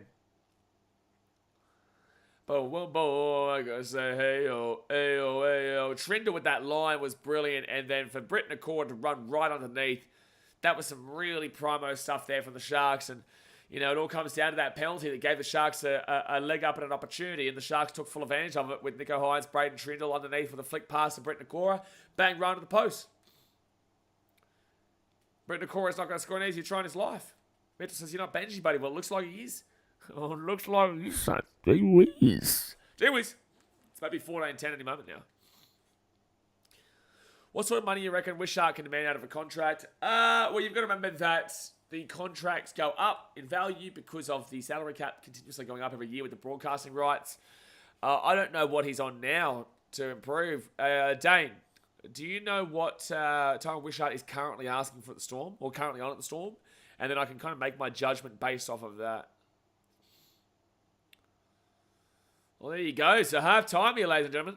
Half-time, and it is 14-10 to the Storm, but the Sharks did just score a try right there and then to make it a 4-point game. I'm telling you, the Sharks are still absolutely in this game. They still absolutely are here, and it's going to be interesting to see how this one finishes up, because the Storm just know how to grind it out, but that was a really, really slick try from the Sharks just now. But guys, give me 1 second. I'll be back in just a few moments. Obviously, hit that like button, subscribe if you're new around here. I will be back in just a few moments. Chat away in the comment section. Give me 1 moment.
All right, guys, we're back. Sorry, I had to sort something out. All right, where were we? Sam says Clarkie takeover. Clarkie's a muppet, that bloke. He's a massive, massive muppet. I like to inform, Mason Star Services says West Tigers beat Penrith. Thank you for letting us know that, but West Tigers beat Penrith last year. I do not believe they beat them this year, unless I'm mistaken. My mind's a little bit frazzled right now, but let me just make sure. West Tigers, they lost 22-6 to them in round 7. And, no, they did not beat the Panthers this year. So, no, that's not true. But last year they beat them. But I don't know why we're talking about 2023. Guerrero says, don't worry, Blaze is still here. I'm still here. I'm still cracking on. I just had to sort something out. I remember doing that back in the day. No, what of a lie. Oh, the flick pass? You're a muppet, Desmond. You are a muppet. Might be 14-10, but both teams have scored 2 tries. Yes, but there is a lot of context to look into this game at the moment, and that context is the fact that like the Sharks have obviously stuck in it. They're well within the fight, that's for sure. They've made some silly errors, silly mistakes that have led to the Storm try. Because you've got to remember, the Storm scored a try off the back of the first play of the game where the Sharks dropped the ball off the kickoff. The Storm got the ball immediately and scored immediately through some pretty poor defense, granted. But, hot start for the Storm. And then scored 2 points off the back of Nico Hines not kicking the ball out over the sideline on a penalty. And then you've got the Storm scoring another try that was on a forward pass. So the forward pass one is obviously officiating issue in my personal opinion. And then you've got the other ones, the other two, the try for the Storm, the first try, and the penalty that's coming off of, not ill-discipline, but bad, just their own fault, right? In regards to dropping the ball off the kickoff, Will Kennedy biting off too much, and then also Nico Hines not kicking the ball out on the full, or not kicking the ball out in general. So, the Sharks, they should actually be leading in this game, but they're not. And they don't deserve to be either. That's the thing. It's really difficult. Like, you can argue that they do deserve to be based on if you take the 6 points off because they got the try right, which shouldn't have been a try. But with that being said, like, that changes the whole game. They might not have scored right at half time. So, look, I think the Sharks are doing well enough here, but the Storm are obviously, leading for a reason. Bono Cigar agreed the Roosters played shite. All right. Joshua says, g'day mate, how are you? I'm going alright, I'm very, very tired. I have not eaten today. I've been at the Titans game at Seabus, where the Sharkies unfortunately didn't do well in regards to the women's game. They lost in the last second, and my team obviously got Pumper Mundost. But then we flew back here, we streaming this one, and then we've got about an hour or so break between this and the next game, which is a knockout. This is the final game of a double chance, guys. If the Sharks lose this, if the Storm loses this, they will play next week against the winner of tonight's Cowboys vs Knights, because the winner of Bulldogs Manly tomorrow will play the Roosters, who obviously lost last night. So, yeah, this is it's not that insane of a game in regards to obviously the ramifications, but obviously you get a week off and a rest if you do win this, which sometimes is a positive and sometimes a negative. I think back in the day it was a negative because of the way the game was played. It wasn't as physical and as strenuous in regards to the pace. I think nowadays you need that break. I think nowadays getting that extra week off is beautiful. And that's why the Storm would have been very grateful. Oh, no, sorry. Who was the team that got a bye like 2 weeks beforehand? Or one? If you can get a bye, if you can be a top 4 team. So the issue here is that the Eels last year and this year it was the Warriors. 2 teams that weren't realistically in the hunt for the finals at that time. But round 27, when you get that bye, if you're a top 4 team and you get a bye in round 27, you are loving life. Or even if you are a top 8 team and you get a bye in round 27, you are loving life. But when you're a team like the Eels and the Warriors, they weren't able to utilise that at all. So if you look next year, when the draw comes out in November, you look for your team. If you get the bye in round 27 and you're a top 8 team, you love that shit.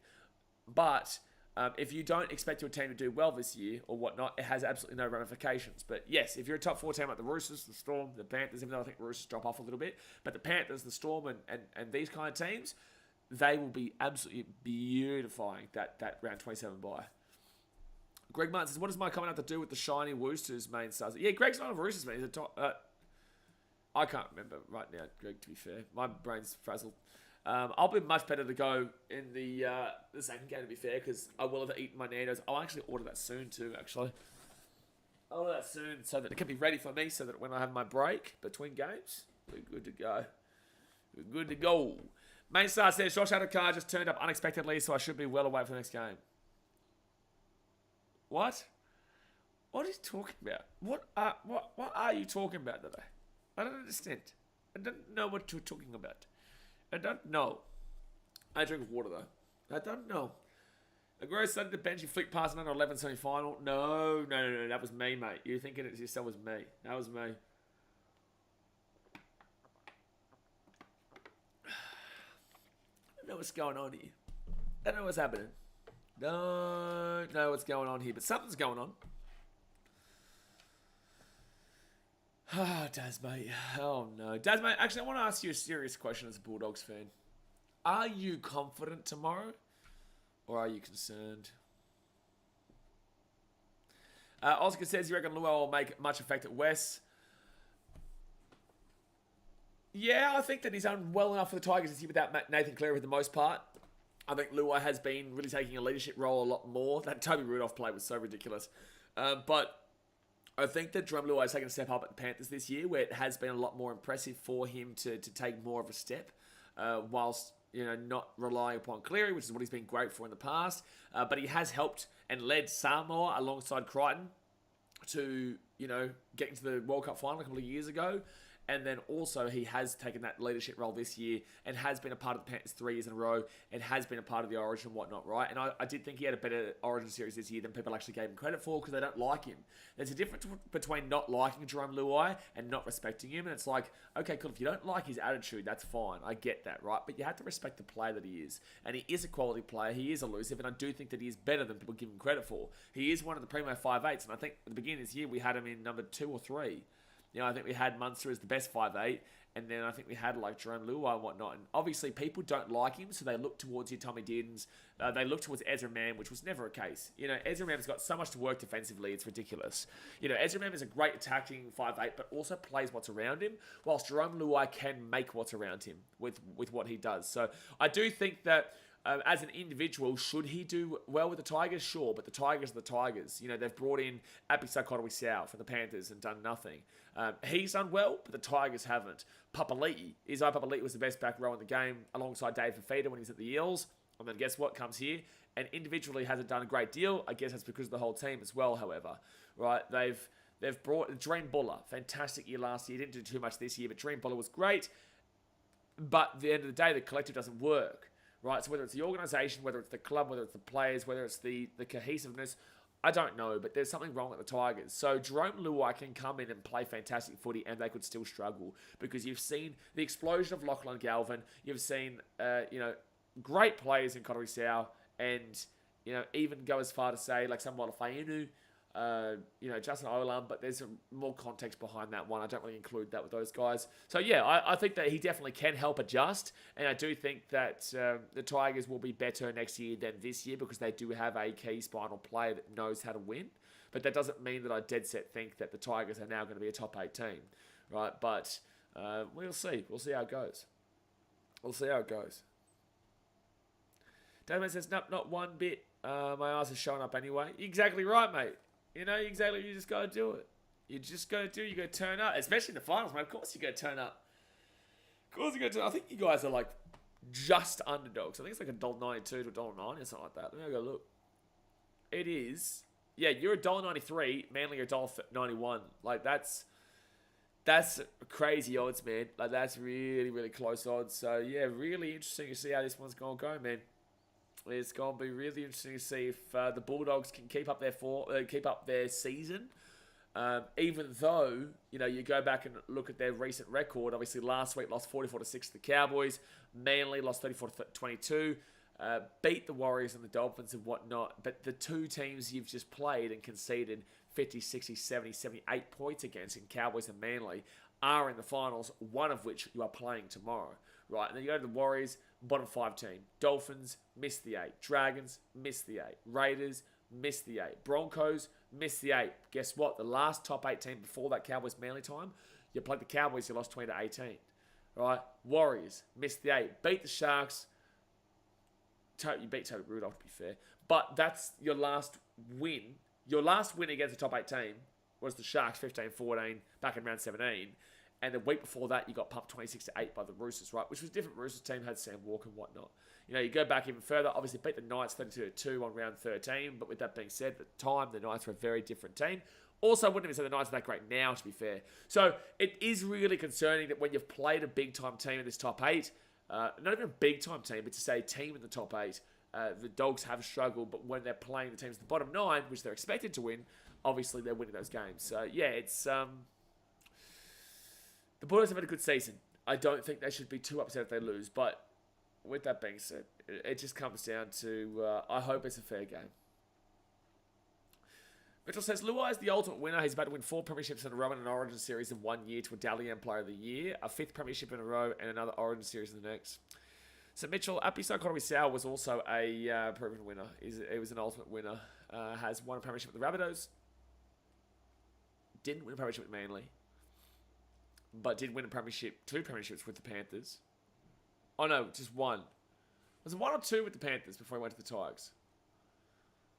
Can't remember. But anyway, he's also a proven ultimate winner. Home Theatre says Adam G would have the score at 8-10. Sam, I disagree. I think the Sharks' first try was fine. I think the Storm's second try was very clearly forward. I thought the try for the Sharks was fine. But the Sharks' ill discipline and lack of, putting finishing touches on a penalty or just the simple shit is why they're down right now. Right? So, yes, I'd say that's a controversial second try for sure for the Storm. Yes, I say that, there's been a couple of dodgy how you goings. But at the end of the day, the Sharks have been their own worst enemies in regards to not kicking the ball out, dropping the ball off the first play, which allowed the Storm to score their first try. What else has there been? Toby Rudolph, it should have been an easy try. They had like a 3-0 out there, and he didn't pass the ball and lost the ball. There is a lot of things that go into this game that show the Sharks should be up and should be doing better, but they have been their own worst enemies. So, no, I agree in regards to the 10-8, to be completely honest with you. I agree. I thought the Sharks' first try was fine. All right, so the second half of Saturday, guys. Hit that like button and subscribe if you're new around here. So here's my Roosters mate really said, what difference does it make if Leota and Fish go off? When I said that's when the Chooks score their points in. My Roosters mate really said, what difference does it make if Leota and Fish go off? When I said that's... Well, yeah, the Roosters scored their points at that period. It means the 2 middle forwards of the game, the 2 big middle forwards, have gone off. And defensively, it's left the Panthers vulnerable. It's not rocket science, man. So obviously, your friend does need to do a little bit more research on the impact that 2 middle forwards of the game, that are 2 front row forwards starting in the game when they go off. It's like the same. They're going to call penalty against the Sharks here. It's the exact same thing you look at in regards to the Gold Coast Titans when Tina Fa'asuamaleaui and Moaki Fotuaika are both off the field, and the Titans will leak more points than when they're on the field because obviously the defense is retracted. That is definitely a penalty against Jack Williams. Stupid penalty to give away. Who else is another one? I'm sure that when who's the Raiders front row forwards? You've got Joe Tarpany and it's not Corey Osprey, is it? No, it's not. Is it Josh Papali'i? I'm sure when those 2 guys are off, the Raiders are more likely to concede more points. I'm sure that when Payne Haas and Corey Jensen are off the field, I'm sure the Broncos are more likely to concede points. That's just how it works because you got your 2 starters off. Well, you got your 2 starters off. So yeah, it's not rocket science, but hopefully he starts to understand. So 60 game for the Storm there, 25 metres out. Jerome Hughes underneath here to Alec McDonald, and he'll be taken down. 15 metres out from the line. First tackle. Sharks, you can't just concede first tackle of the, or first set of the game, and then also the first set of the second half. You can't do it. You can't do it and expect to win. Second tackle, 5 metres out of the Storm. Harry Grant, Sean Bloor. Great tackle there by Will Candy and Britt Nakora. They roll this ball back to Grant. Goes for himself. I think he's been held up. I don't know. This is close. This will be really close here. He's going to call no try. I think he's held up as well. I agree with Sutton here. I don't say that much either, but I agree with Sutton here. I think Will Canada stops him.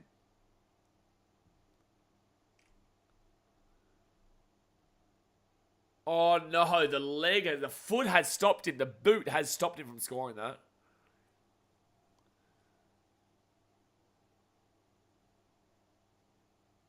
And he might lose this ball. Oh, the boot has just stopped. I think, he holds the ball. He does. I reckon he keeps the ball here. It doesn't leave his arm there. It should be fine. It rolls up in his arm, but it's still his ball. There's no lost ball. Yeah, maintains possession. Correct call. Correct call. All right, so it's going to be 4th tackle here for the Storm. 10 metres out. 4th tackle for the Storm. So Harry Grant, he'll roll this ball back now. He gives it off here to Munster. Munster fakes it. Don't know what that was. 5th tackle now, 10 metres out of the line. And now it's Harry Grant off to Jerome Hughes. Jerome Hughes to Elliott Katoa. And Katoa is going to be taken down 1 metre out. I don't know what that was on 5th tackle. I'm not too sure why they just did that on 5th tackle, but sure.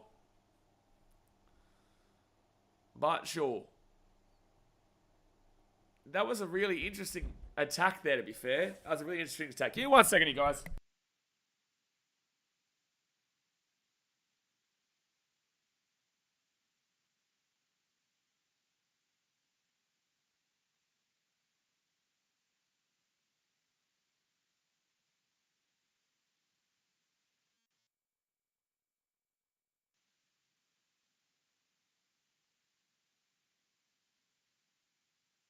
All right, we're back. Sorry, guys. 4th tackle here for the Sharks. 35 metres out.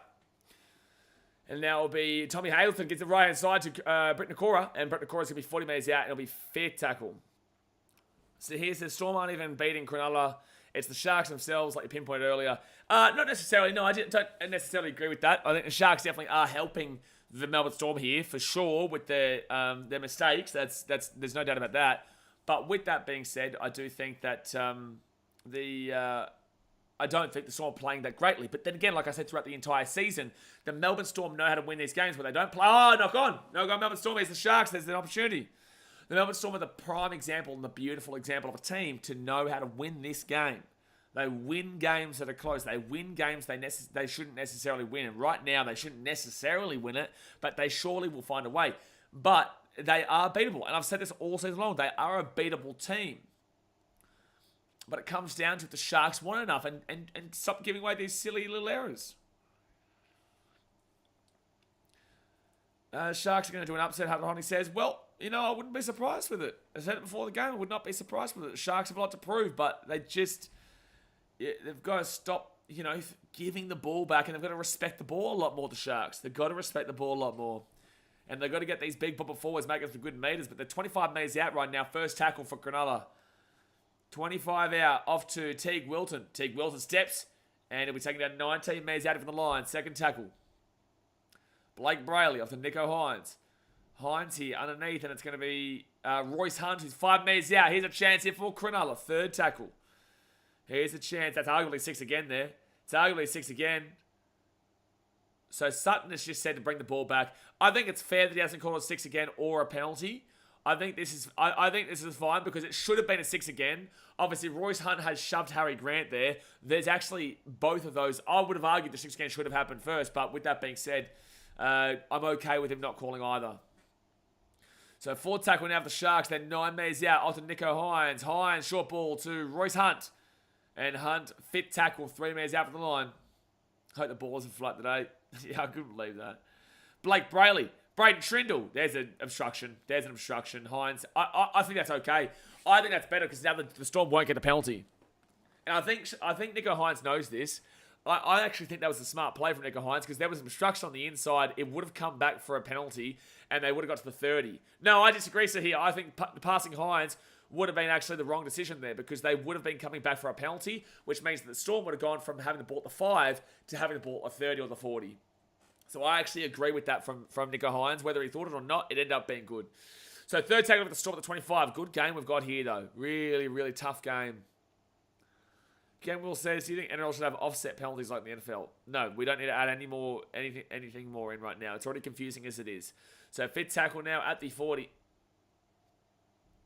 Gives it to Jerome Hughes. And Hughes will put that ball down into the corner where it will be. Militalo grabs it. Good strong run here. Great tackle by Nick Meaney, but a really good run. Jeez, his pants have come down too. First tackle. Gives it off here to Kyle Lero. And Iro gets the ball to the halfway point. Oh, they're talking about Trey Fuller. I was like, disappointing news. What's happening here? But they're talking about Trey Fuller in regards to the ACL. Talakai, good run to the 45. Third tackle over the Cronulla. They're definitely having the better start to this second half than the Storm, that's for sure. Siona Katoa now, 38 metres out. All right, so fourth tackle here at the 40. Blake, arguably 6 again. Well, they're all offside then, referee. Well, then they're all offside then, Sutton. You've made the wrong call there, Sutton. If you allow that to play on, the Storm are all 5 metres offside. Sure thing, boss. That was incorrect, though. Braden Trindle whacks that up. Not the greatest of kicks, but no one's chasing through except the Sharks. And we knock on Cronulla. If Nico Hines catches that, they probably score. If Nico Hines catches that, they probably would have scored. All right, so Harry Grant, Nick Meaney, they get this ball at 20. At least we've got a good game on our hands. It's not like a blowout. You know, the Sharks are up for it. The Storm are up for it. But, you know, well, they are only down by 4. But if the Panthers play like they did last night, they win the comp. I think it's as simple as that right now. If the Panthers play like they did last night and they are just red hot on form right now, then they win the comp. So right inside Jerome Hughes, and Hughes will be taken down at the 4. He's still going, sorry. He's still going, Jerome Hughes. Halfway point, steps around, taking down the 40 on the Sharks on the field.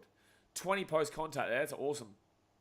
Nick Meaney to Pappenhausen, gives it up to Elias Katoa. Elias Katoa past the ball, Katoa. No way, you give the ball to Will Warbrick every single second there.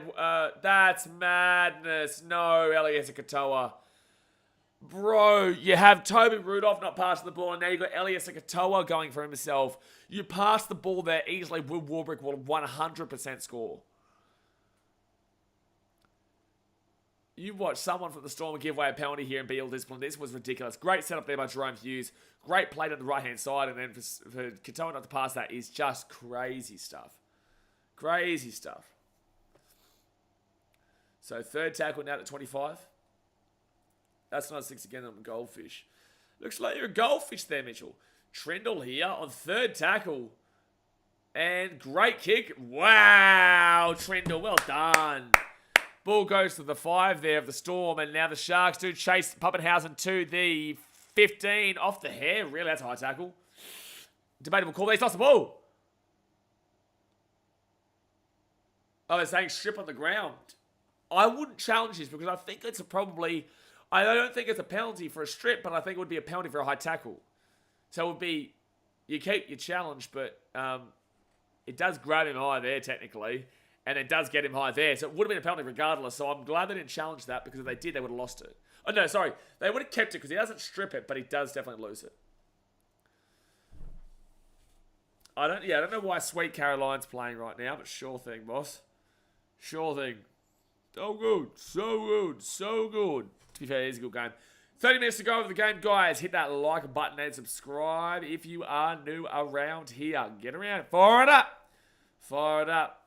Whoever wins this game will go through to the third week, the preliminary finals, and whoever loses this game will see the winner of the Cowboys-Knights game later on tonight that we will be live streaming in a big old matchup there in North Queensland. Second tackle for the Storm. Oh no, he hasn't called penalty. He said to take it back. Well, he's taken it back even further than he actually should have probably. Take him back even further. All right, third tackle now at the 45. I'm going to try and order my Nando's now. Third tackle at the 45. Harry Grant to Josh King. Josh King to the 35. Fourth tackle. Geez, are we going to get one of those miraculous finals games? And why is my... Oh, no, knock on Storm. Oh, no, they're taking 6 against knock on Sharks. Oh, damn, that's a huge call. Munster, he'll be taken down at the 25. Taken down to the 25. 0 tackle. Harry Grant. He'll give it up to Kamika. Big Kamika to the 15.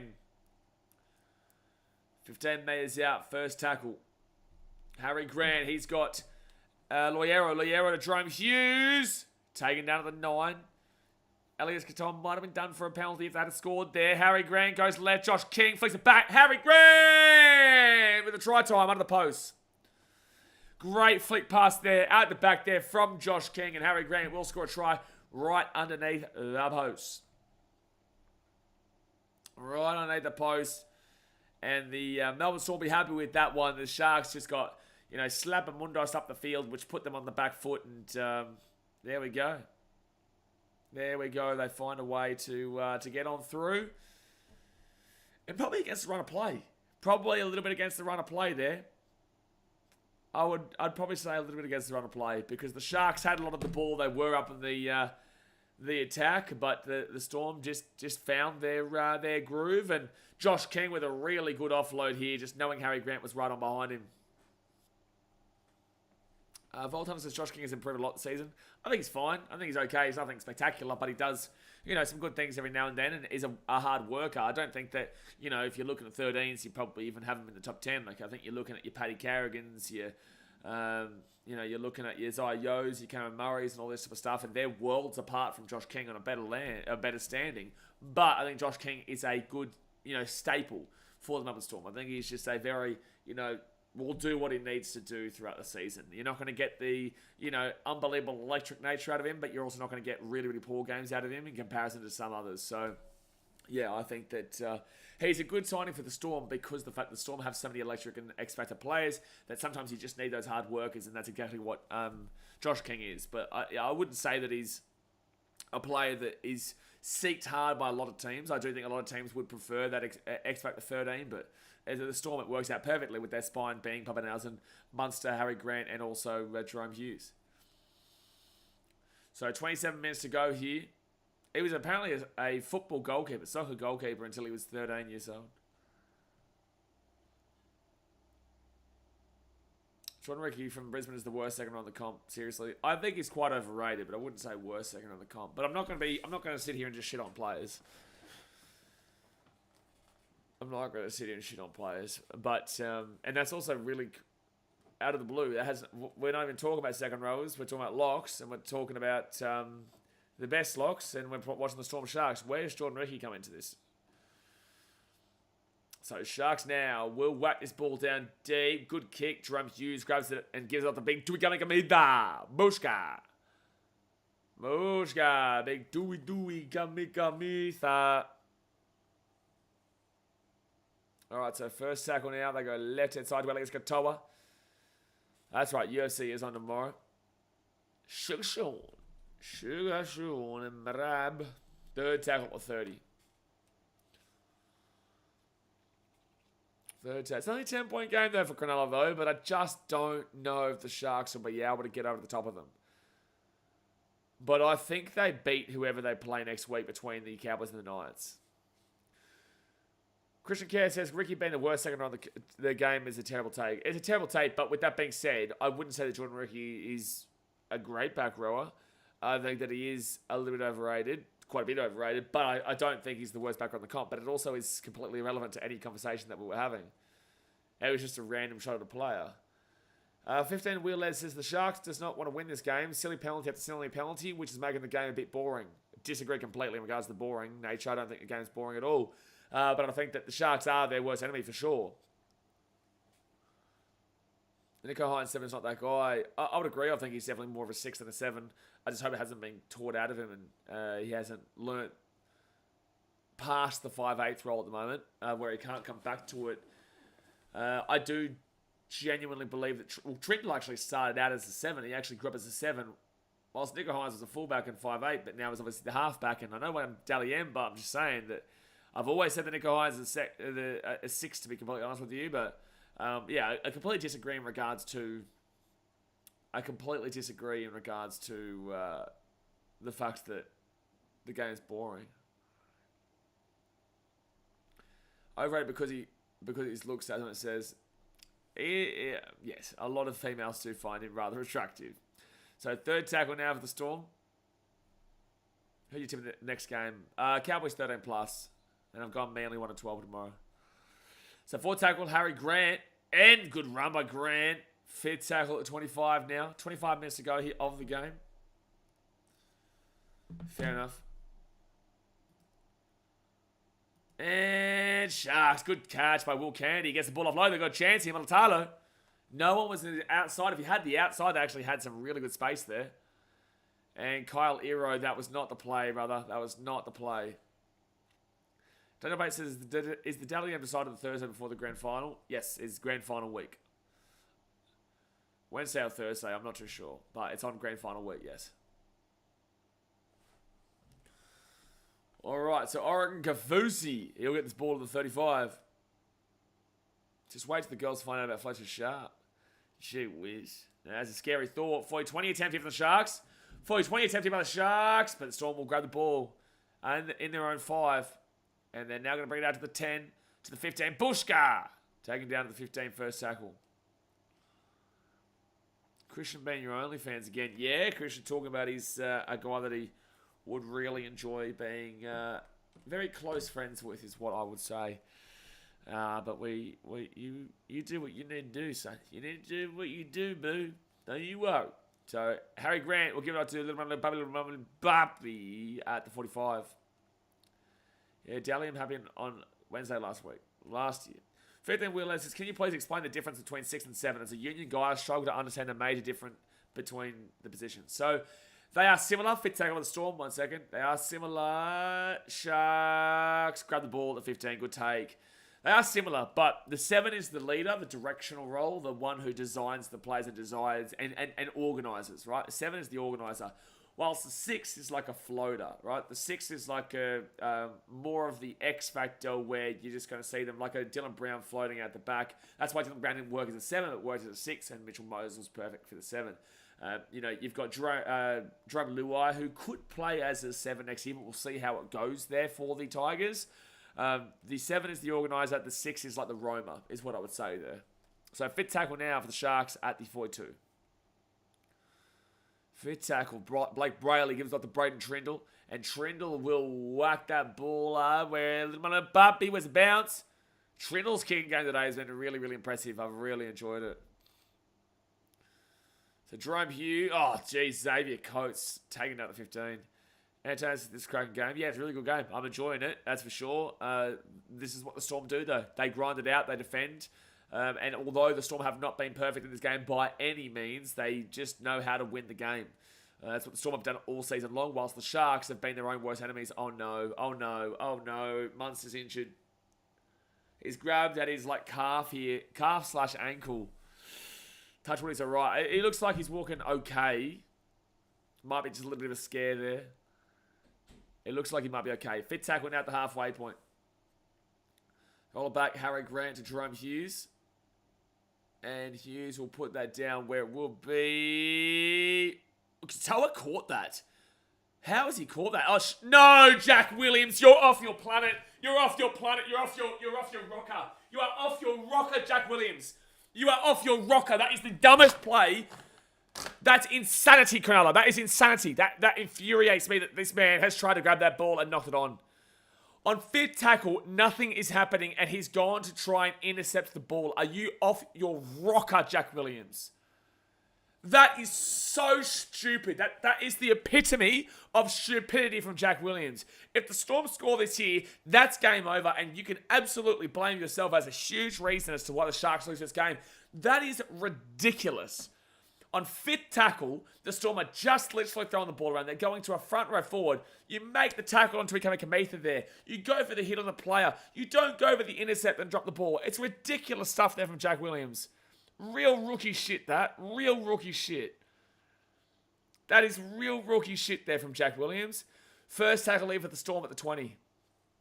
That is just mental. That infuriated me. That just really made me angry. I had to get up. Harry Grant to Munster. Munster goes to Josh King, and Josh King's going to be 10 minutes out from the line. Jack Williams and Toby Rudolph battling it out. See who can sell the hardest. Well, at least with this one, it wasn't a try-scoring play like Toby Rudolph's was, Jerome Hughes. But then again, if the Storm score here, I would nearly blame Jack Williams. I reckon he's obviously rocker, Dad. He's obviously rocker. Harry Grant, Jerome Hughes. And Ikamekameta, fit tackle at the 5. Harry Grant to Munster. Munster kicks it through. Will Kennedy, good work. Sean Bloor, with a great grab and brings him back in for the in-goal. But really good work there. Really nice little kick there from Jerome Hughes. So field position is great here. Like you're realistically having to still go for these. You probably are still thinking about those short dropouts right now. You probably are. Beautiful day in Melbourne. Who is the most underrated player at Melbourne? Oh, good kick there from the Sharks. And the Storm will bring this ball back to the 45. I would say the most 35. Sorry, good run by Josh King. Most underrated at Melbourne. Ooh, that's a great question. Maybe Sean Bloor. He has been really good this year. Second tackle for the Storm at the 20. Sean Bloor or even... Oh, they're throwing the ball. It hits the grass. It's hard to find underrated at teams like the Storm or the Panthers and whatnot. But I would say either Sean Bloor or Josh King. But like Josh King... I guess... Sorry, I actually spoke before like Josh King was still a 13. Obviously, he's not a 13 anymore. He's a front rower. I'm still thinking about him as a 13. So yeah, he has done some really good stuff in the front row comparatively. 10 metres out. Harry Grant gives it up to Jerome Hughes. Puts it up here. Oh, Mulatalo, bro. What? How is that so open? I'm sorry, but like the Sharks, you deserve to lose this game, man. Like this is insanity for me. Like this is insanity for me, man. Like this is all off the back of Jack Williams. This is all off the back of Jack Williams making a brain dead play. Secondly, I actually blame more of Kyle Iro because Mulatalo has to come inwards because Kyle Iro is well off his line there. Kyle Iro is playing to the back rower there. He's not playing to the centre. So the winger is free because Mulatalo has to push into the centre. So that's actually more of Kyle Iro's fault there than that is Mulatalo's. So I'm not going to say that's the winger's fault. But absolutely Kyle Iro should not be well inwards there where he is at the back rower whilst Mulatalo has to face up to the centre, leaving the winger open. Jerome Hughes or anybody who sees that, who has a kicking game on them, will easily kick it over there knowing that Will Warburg is going to score a try. No, that's bad position play there from the Sharks. Bad positional play. Davo says, quick question. If Jerome Hughes comes on the market, what would you need to pay him to get away from the Storm? 1.3, 1.4. Well, like you're even... I don't think you're looking at Nathan Cleary numbers of 1.5, which is actually potentially warrantable, even if that's not a word. But at least 1.2, 1.3 is what you'd be looking at. Christian Kerr says, so obvious that this final series is going to end up in a Penrith vs Melbourne Grand Final. That's what will make it so beautiful if there is a shock, right? But yes, you're right. It does look like that. People are like, oh, you just tipped the favourites. I've been saying this since halfway through the season. Since the beginning of the season, Penrith vs Melbourne, really. But it's so obvious for a reason, and they're the favourites for a reason. But can a surprise happen? Sure. Well, he misses the kick, so it's 24-10, 16 minutes to go. Christian Kerr says, it's so obvious that this finals... Oh, I already read that comment. Interesting, mate. Well, that's just my opinion, but I believe that he'd be asking for 1.3 at minimum. I don't think that... Oh, what? How old is Jerome Hughes? He's a bit older than Nathan Cleary. Jerome Hughes' age. He is 29. He's still in his prime. Like, he's still prime, and still got a few years left in his prime, too. Alright, there's no AFL game in Melbourne today too, I don't think. Christian says, who do you reckon the neutrals get behind if that's the grand final? Probably Melbourne, eh? I reckon it might be one of the least watched grand finals if it's Penrith Melbourne, even though that's what deserves at the moment. Roosters do play the winner of the Bulldogs versus Eagles, whilst the Sharks right now are looking likely to play whoever wins tonight's Cowboys-Knights game. Obviously, guys, don't forget the Sharks, if they lose this game, are not out of the competition. Oh, knock on Melbourne. Sharks got a chance again. Josh King knocks it on. They're going to challenge this here, the Storm, but I don't think they should. Shish says this will never happen, but I think there should be an all-star weekend on grand final day at the NBA. No way. There can be like a 100-metre sprint. That's going to happen this year. A goal-kicking contest. No. Skills challenge in a game with players eliminated from the finals. I don't think... No. That's just a lost ball there for the Storm, by the way. It's a lost challenge. But the 100-metre sprint is happening this year. that's all just way too gimmicky, man. That's all way too gimmicky in regards to the goal kicking contest and skills challenge and stuff. No way, Bunker. Oh my gosh. It's no way, Bunker. You are inept. You are inept. This sport is inept. That is just a pure knock-on from Josh King. That's crazy. Dead set. Dead set. This game is... Hey, Daz, guess what? What do you reckon this game is? What do you reckon this game is? Because the answer is off its rocker. The answer is off its rocker. So Harry Grant to Wishart. Wishart will be taken down to the 42nd tackle. Second tackle, we got left-hand side. And can we make it at the halfway point? We're going to knock the Bunker's head on. It just makes no sense. Like, how is that not a knock-on just then? It was a simple one. It was an easy one. Knock-on. Bye. Commentary is saying it. I'm saying it. Everyone's saying it. We'll move on. No, Bunker's late. No, we want everything to be center of attention on us. We want the center of attention to be on numero uno. Not about the game. No. Not about Munster, Trump, Hughes, whatnot. No. That's a knock on Shuggies. Harry Grant. Ball shouldn't even be Storm's ball at the moment, but they're here. Oh, play to the whistle. Oh, Sutton, you don't know what you're doing, bro. You don't know what you're doing. Oh, Sutton, you don't know what you're doing. You don't know what you're doing, Sutton. You don't know what you're doing. We've clearly seen a knock on here from the Sharks and then the Storm, which means it's Storm ball. Anyone with a brain, a B-R-A-B-R-A-I-N, anyone with a brain can see this. They see this here, Harry Grant. Oh no, knock on there. Oh no, Munster, knock on there. Wow. Oh, play on. Muppet, man. Shit. Referees are all over the shop. And Tannis, it's the Bunker, bro. That call in last night's come on. This is getting beyond a joke. Well, that's the thing, Hayden. Like, I watched your story last night. I don't usually agree with some of your takes in regards to calls, but I think last night was spot on. And I said this in the stream. I lost my mind because the sin bin should have absolutely happened for the Roosters. I think that's the one you're talking about. The sin bin should have absolutely happened for the Roosters. And I don't think anyone can disagree with that. Storm here. They're going to be 3 metres out of the line. First tackle out the back net to Elliott Katoa. And Katoa taken down, 9 metres out from the line. They score here, it's game over. You're off your head. On your Braithen Asta. So the Storm Tyrant Wishart with third tackle, 7 metres out from the line. I really want to know what these people in the bunker look like. They're the referees that you see to them. Oh, Drum his score. Oh, stop the try though. At least to stop the try there. So it keeps the game relatively on. But Storm ball here, 8 metres out, first tackle. Harry Grant off to Time Wishart. Storm are about to end the game right now. Storm will end it, which is good because my Nando's is here, so I can go grab it.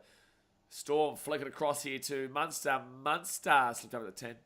Josh King knocked on in prelim. I expect a penalty now that that's the standard they've set. Absolutely, but also, but we've also seen a forward pass in this game for the Melbourne Storm. Oh, Tui Kamika. Metha. I think he's lost the ball. He's lost the ball there, son. He has lost the ball there, son. Guys, give me 2 seconds. I'm going to go run and grab my food. Give me 2 seconds. I'm back. Running. I'm running. He's flying.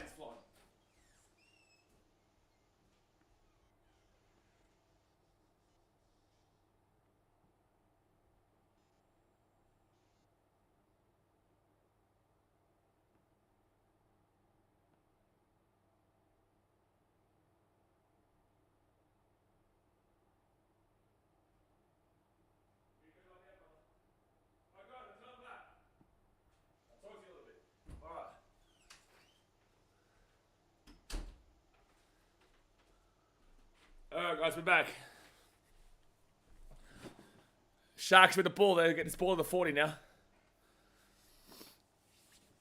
Wait, so I'm not the only one who thinks Keurig should have been binned? No, Blake Huller, absolutely. I said last night. I lost the plot.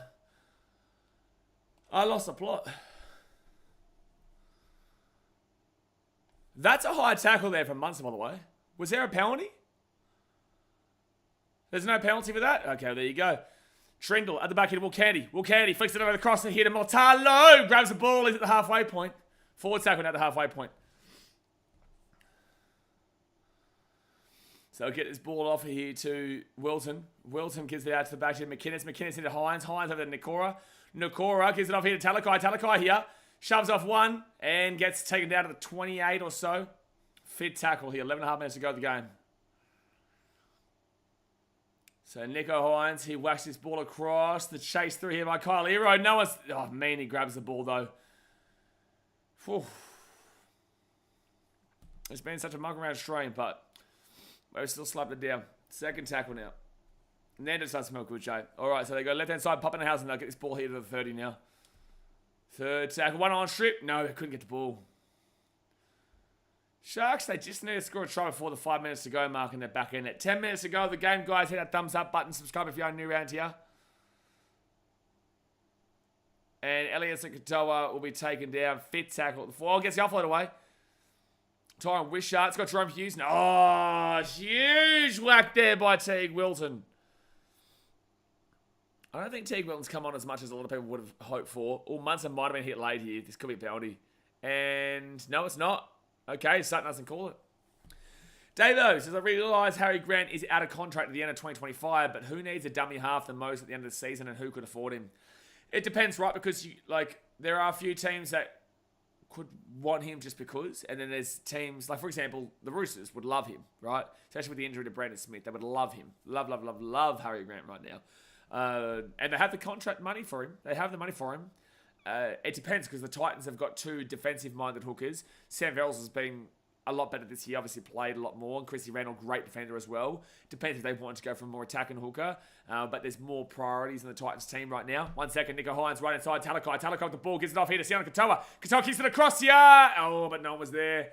And Papadousen grabs the ball here at the 20. You go and have a look at the Cowboys. They're fine with Reece Robson. The Broncos would kill for a man like Harry Grant. They would kill someone for him. The Dolphins are fine with Marshall King. The Warriors are fine with Wade Egan. The Knights would really, really like a Harry Grant. The Raiders would really, really like a Harry Grant, but I don't think he suits their style. I think Sharks are fine with Brayley. Munster on the knee. Take it down here at the 33, fit tackle. I don't think he suits Manly either, the way they play. And... Oh, they got scored. Game over. Harry Grant right there. We're speaking about Harry Grant. Well, guess what? He just scored. Well, guess what, baby? Well, guess what? He's just scored as we're speaking. Harry Grant will score a try to seal the game. 28-10 with the kick to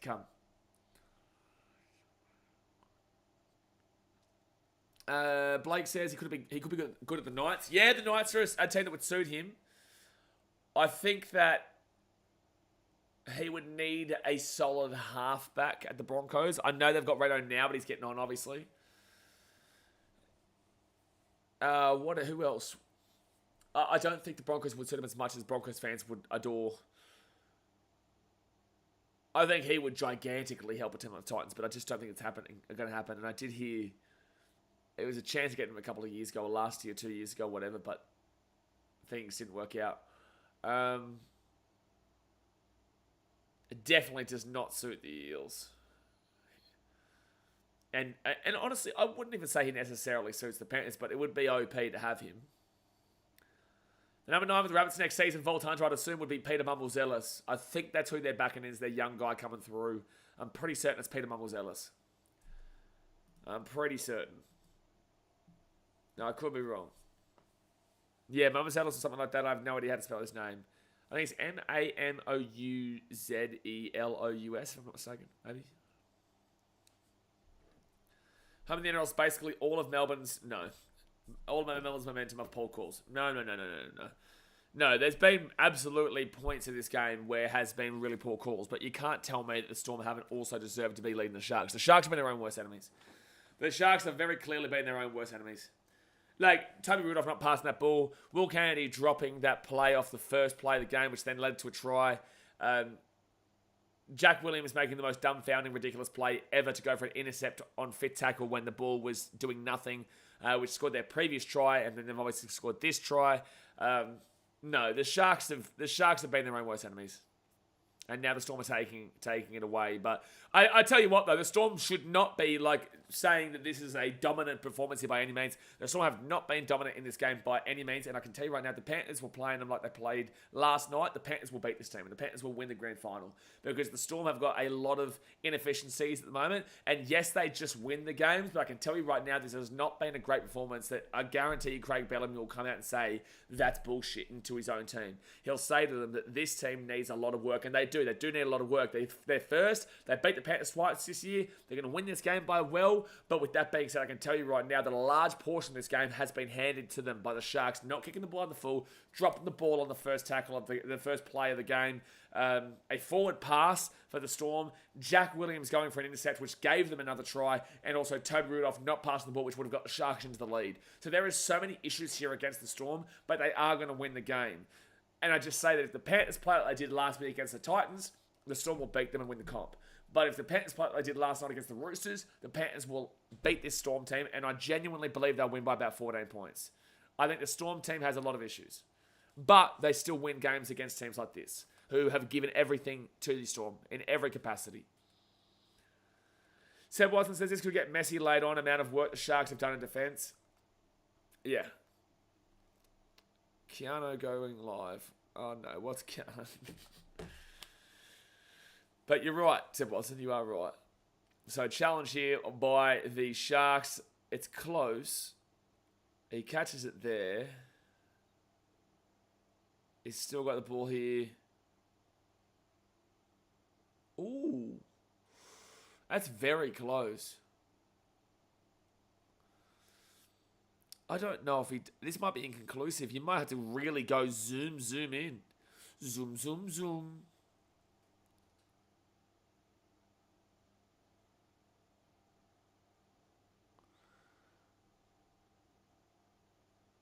This is really close. I'm saying you're listening to Melbourne player. I didn't even see that. Hit the ground as well. I don't know if it does hit the ground, mate, but they're saying it hit him. They're saying it hit Elias Katoa.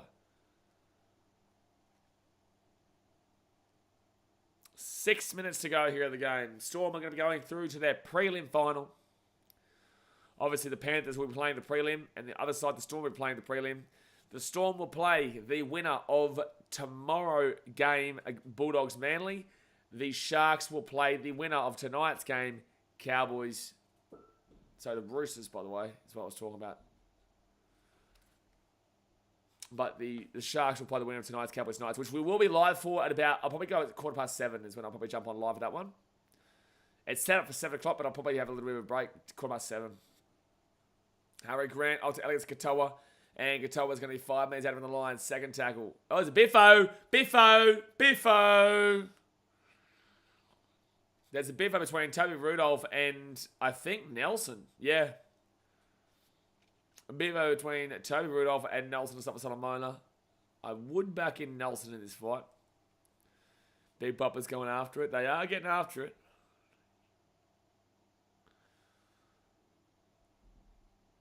He's grabbing into his head there. Yeah, Rudolph's just frustrated there. See, despite the scoreline, Sharks will play right. Yes and no.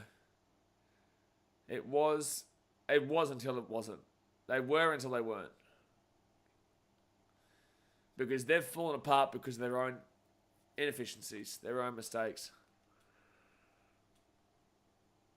All right, so penalty to the Storm here. Harry Grant's saying just go for the 2. They may as well. Just go for the 2, bro. Like, you don't need to risk injury. You don't need to risk yourselves. Okay, well, no, they're going for the try. I would have thought that, I guess it's 2 weeks, but still, you don't want to see someone get injured in this last 5 minutes. Do I think the scoreboard flutters a Storm? Yes and no. Yes and no. Like, the Storm have been the better team here because they haven't been as silly with the ball and they've respected the ball a lot more, whilst they also haven't been fantastic. And like I explained before, like the Sharks have given them so much. So much. That's not a high tackle, Sutton. Shut up, man. That's not a high tackle, Sutton. Shut up, man. Volton says, I feel for Nico, honestly. Why? Like, if you think about him as a human, then sure, but like, it's not like he hasn't been part of it. It's not a high tackle referee. It's like he's been a part of this as well in regards to not kicking the ball out for the penalty and making a few mistakes here. Go over the 2 here, Storm. Do the smart thing. Just go over the 2. You've won the game. Just go over the 2 and settle it down. Yeah, thank you. Smart play. Waste the time. Avoid the injury. Avoid the potential of injuries.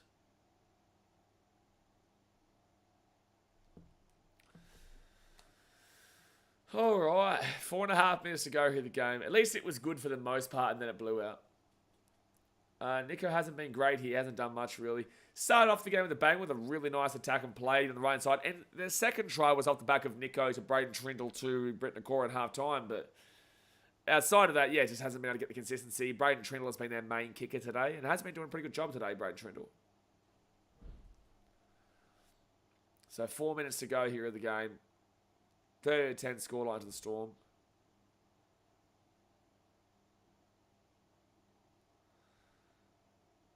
All right, so Nick Meaney.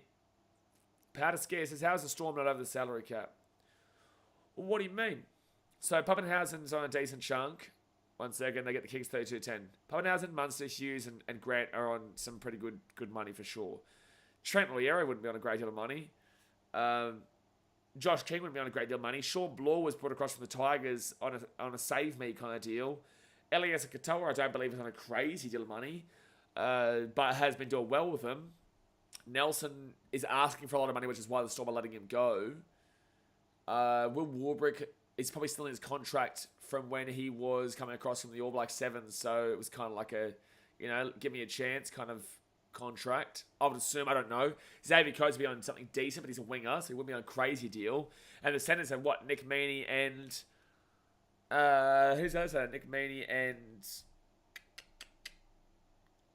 let me have a look. Nick Meaney, who's the other center? I'm blanking right now. Blanking in regards to Nick Meaney. I'm really blanking right now. Nick Meaney and Jack Howarth. Neither of those guys on big contracts. So, no, I think you're just acting frustrated right now. Because if you look at their team, yes, you look at the 1, 6, 7, and 9, sure. But outside of that, you can understand where they save in contract. You're entitled to your opinion, Pataskia. I just believe you're wrong. And it's like the same concept goes for you, Pataskia, if you're a Penrith fan. The same concept goes for you. The fullback, Dylan Edwards. The 5'8", Jerome Luai. The halfback of Nathan Cleary. And then Mitch Kenny. Maybe not Mitch Kenny, but then you go and have a look at Isaiah Yo. You go and have a look at Liam Martin. You go and have a look at all these guys. Fisher Harris. Right? So the point of the matter is that you actually on paper have a better team based off of what players should probably be getting paid. But the Storm have got a lot of guys that don't necessarily look around. How the Storm are going to score again? Harry Grant, another try, Harry Grant. Harry Grant with another try. Oh, it's a hat trick, yeah? Hat tricks. It's about to be 36-10 with a kick to come. Patrick Gears, the team that's not changing the salary cap and produces players for other teams. Well, that's bullshit, bro. That's bullshit. It's bullshit that you have the audacity to come out and say that the Storm are the ones cheating the salary cap or the Roosters are the ones cheating the salary cap when the Panthers have just a similar sized team and a better team in regards to that. But there's also a reason for that, right? So if we use our brains here, lad, the Panthers have been able to develop the players. The Storm, if you look at their outset, have a great spine. That majority of them were developed by the Storm as well, mind you. But outside of the spine, they're players that aren't getting paid a great deal of contract money, right? The money isn't actually that big for the other guys. They're really putting it into the spine, which is obviously working for them. The Panthers have been able to develop them, right? So you make that argument. But with that being said, you make the argument that the Storm are over the cap because what? You look at their player names? That's, shit. Like, you got to do a little bit of research into what you're talking about. You got to do a little bit of research on what you're talking about. Otherwise, it just sounds salty. It doesn't. It doesn't make sense that you're a Penrith fan and salty about a team that you beat for the last 3 years, effectively. I know they beat you in 2020, but with that being said, your argument makes no sense. And you go to the Roosters. The Roosters as well are the exact same in a situation with the Melbourne Storm. But you're so desperate to find another team that you can insult and throw shade at because you see that people take the piss out of the Panthers. But people give the credit and the respect to the Panthers. I think it's time to grow up, man, because throwing around shit like, oh, this team, the Melbourne Storm and the Melbourne Storm and the Sydney Roosters are over the cap, it's just stupidity when you're a Panthers fan, because you have the same situation of development and the same situation of understanding spine to outside positions. It's not rocket science, man. It really isn't rocket science. That's why I reply so passionately to you, because a lot of people are like you, and it's ridiculous because the team of the Storm deserves the credit for diversifying and dispersing their financials in the correct manner, right? Yes, in 2010 and the 2000s, they were stupid and they were shithouse. Fun fact for you as well, doesn't always guarantee success. The Eels cheated the salary cap in the early 2010s and won 2 wooden spoons in a row. We don't talk about that. Point of the matter is that if you actually do research into the team and into the game, you will understand how silly and stupid that comment actually is. That's the issue. With that being said, the Storm are winning this game and the Sharks have given everything they possibly can. Penrith are stacked, bro. Jared Troy says, yes, but again, to defend old mate who doesn't have a clue about this sport, clearly, the Penrith Panthers have developed their players. You know, it's not rocket science. Just because a player is good doesn't mean they're on $1 billion, right? You know, like, Sonia Torova is on a minimal contract effectively until, you know, now he's gone to the Tigers. Because when he signed his original contract, it was on little.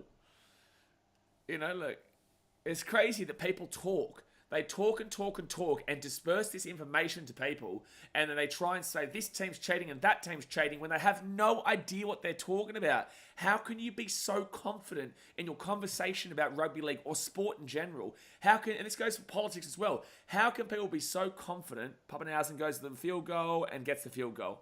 37-10. 37-10 to the Storm. How can people be so confident in things that they don't research, they don't know, they just talk shit, and then tell other people to believe their shit? That's what pisses you off. Because the Storm are not cheating the salary cap. And it's obvious if you actually are watching the game and you actually understand the concept. But no, it's instead you want to try and make yourself feel better. Your team's good enough as it is. You don't need to shit on other teams. Gamble Belanger says Penrith don't go over the salary cap because they give it to the refs. And then there's that option. And then there's that option. Roosters got some beneficial calls yesterday as well. So 23 seconds to go here of the game. 37-10 to the Storm. Obviously, big win here. They'll go to the preliminary final. The Sharks will play the winner of tonight's Cowboys Knights game, which I'll be live for at 7:15 p.m. tonight, guys. Obviously, hit that like button. Subscribe if you're new around here. It was 14-10 at our time. The Storm have blown them out in the secondos half. Davis is the forward the Storm bought from the Tigers for next season. Has he got to start with the personnel they have on deck already? Sean Bloor has been good this year. Sean Bloor's been good. They swapped him with Justin Olam. But there we go, guys. The game is over. 37-10 to the Storm. Sharks will play next week against the Cowboys or the Knights. Like I said, obviously hit that thumbs up button, subscribe. I will see you guys in about an hour and 15 minutes time for the Cowboys and the Knights game. Appreciate you for watching, and I'll see you guys then. Thanks for watching. Catch you later. See ya.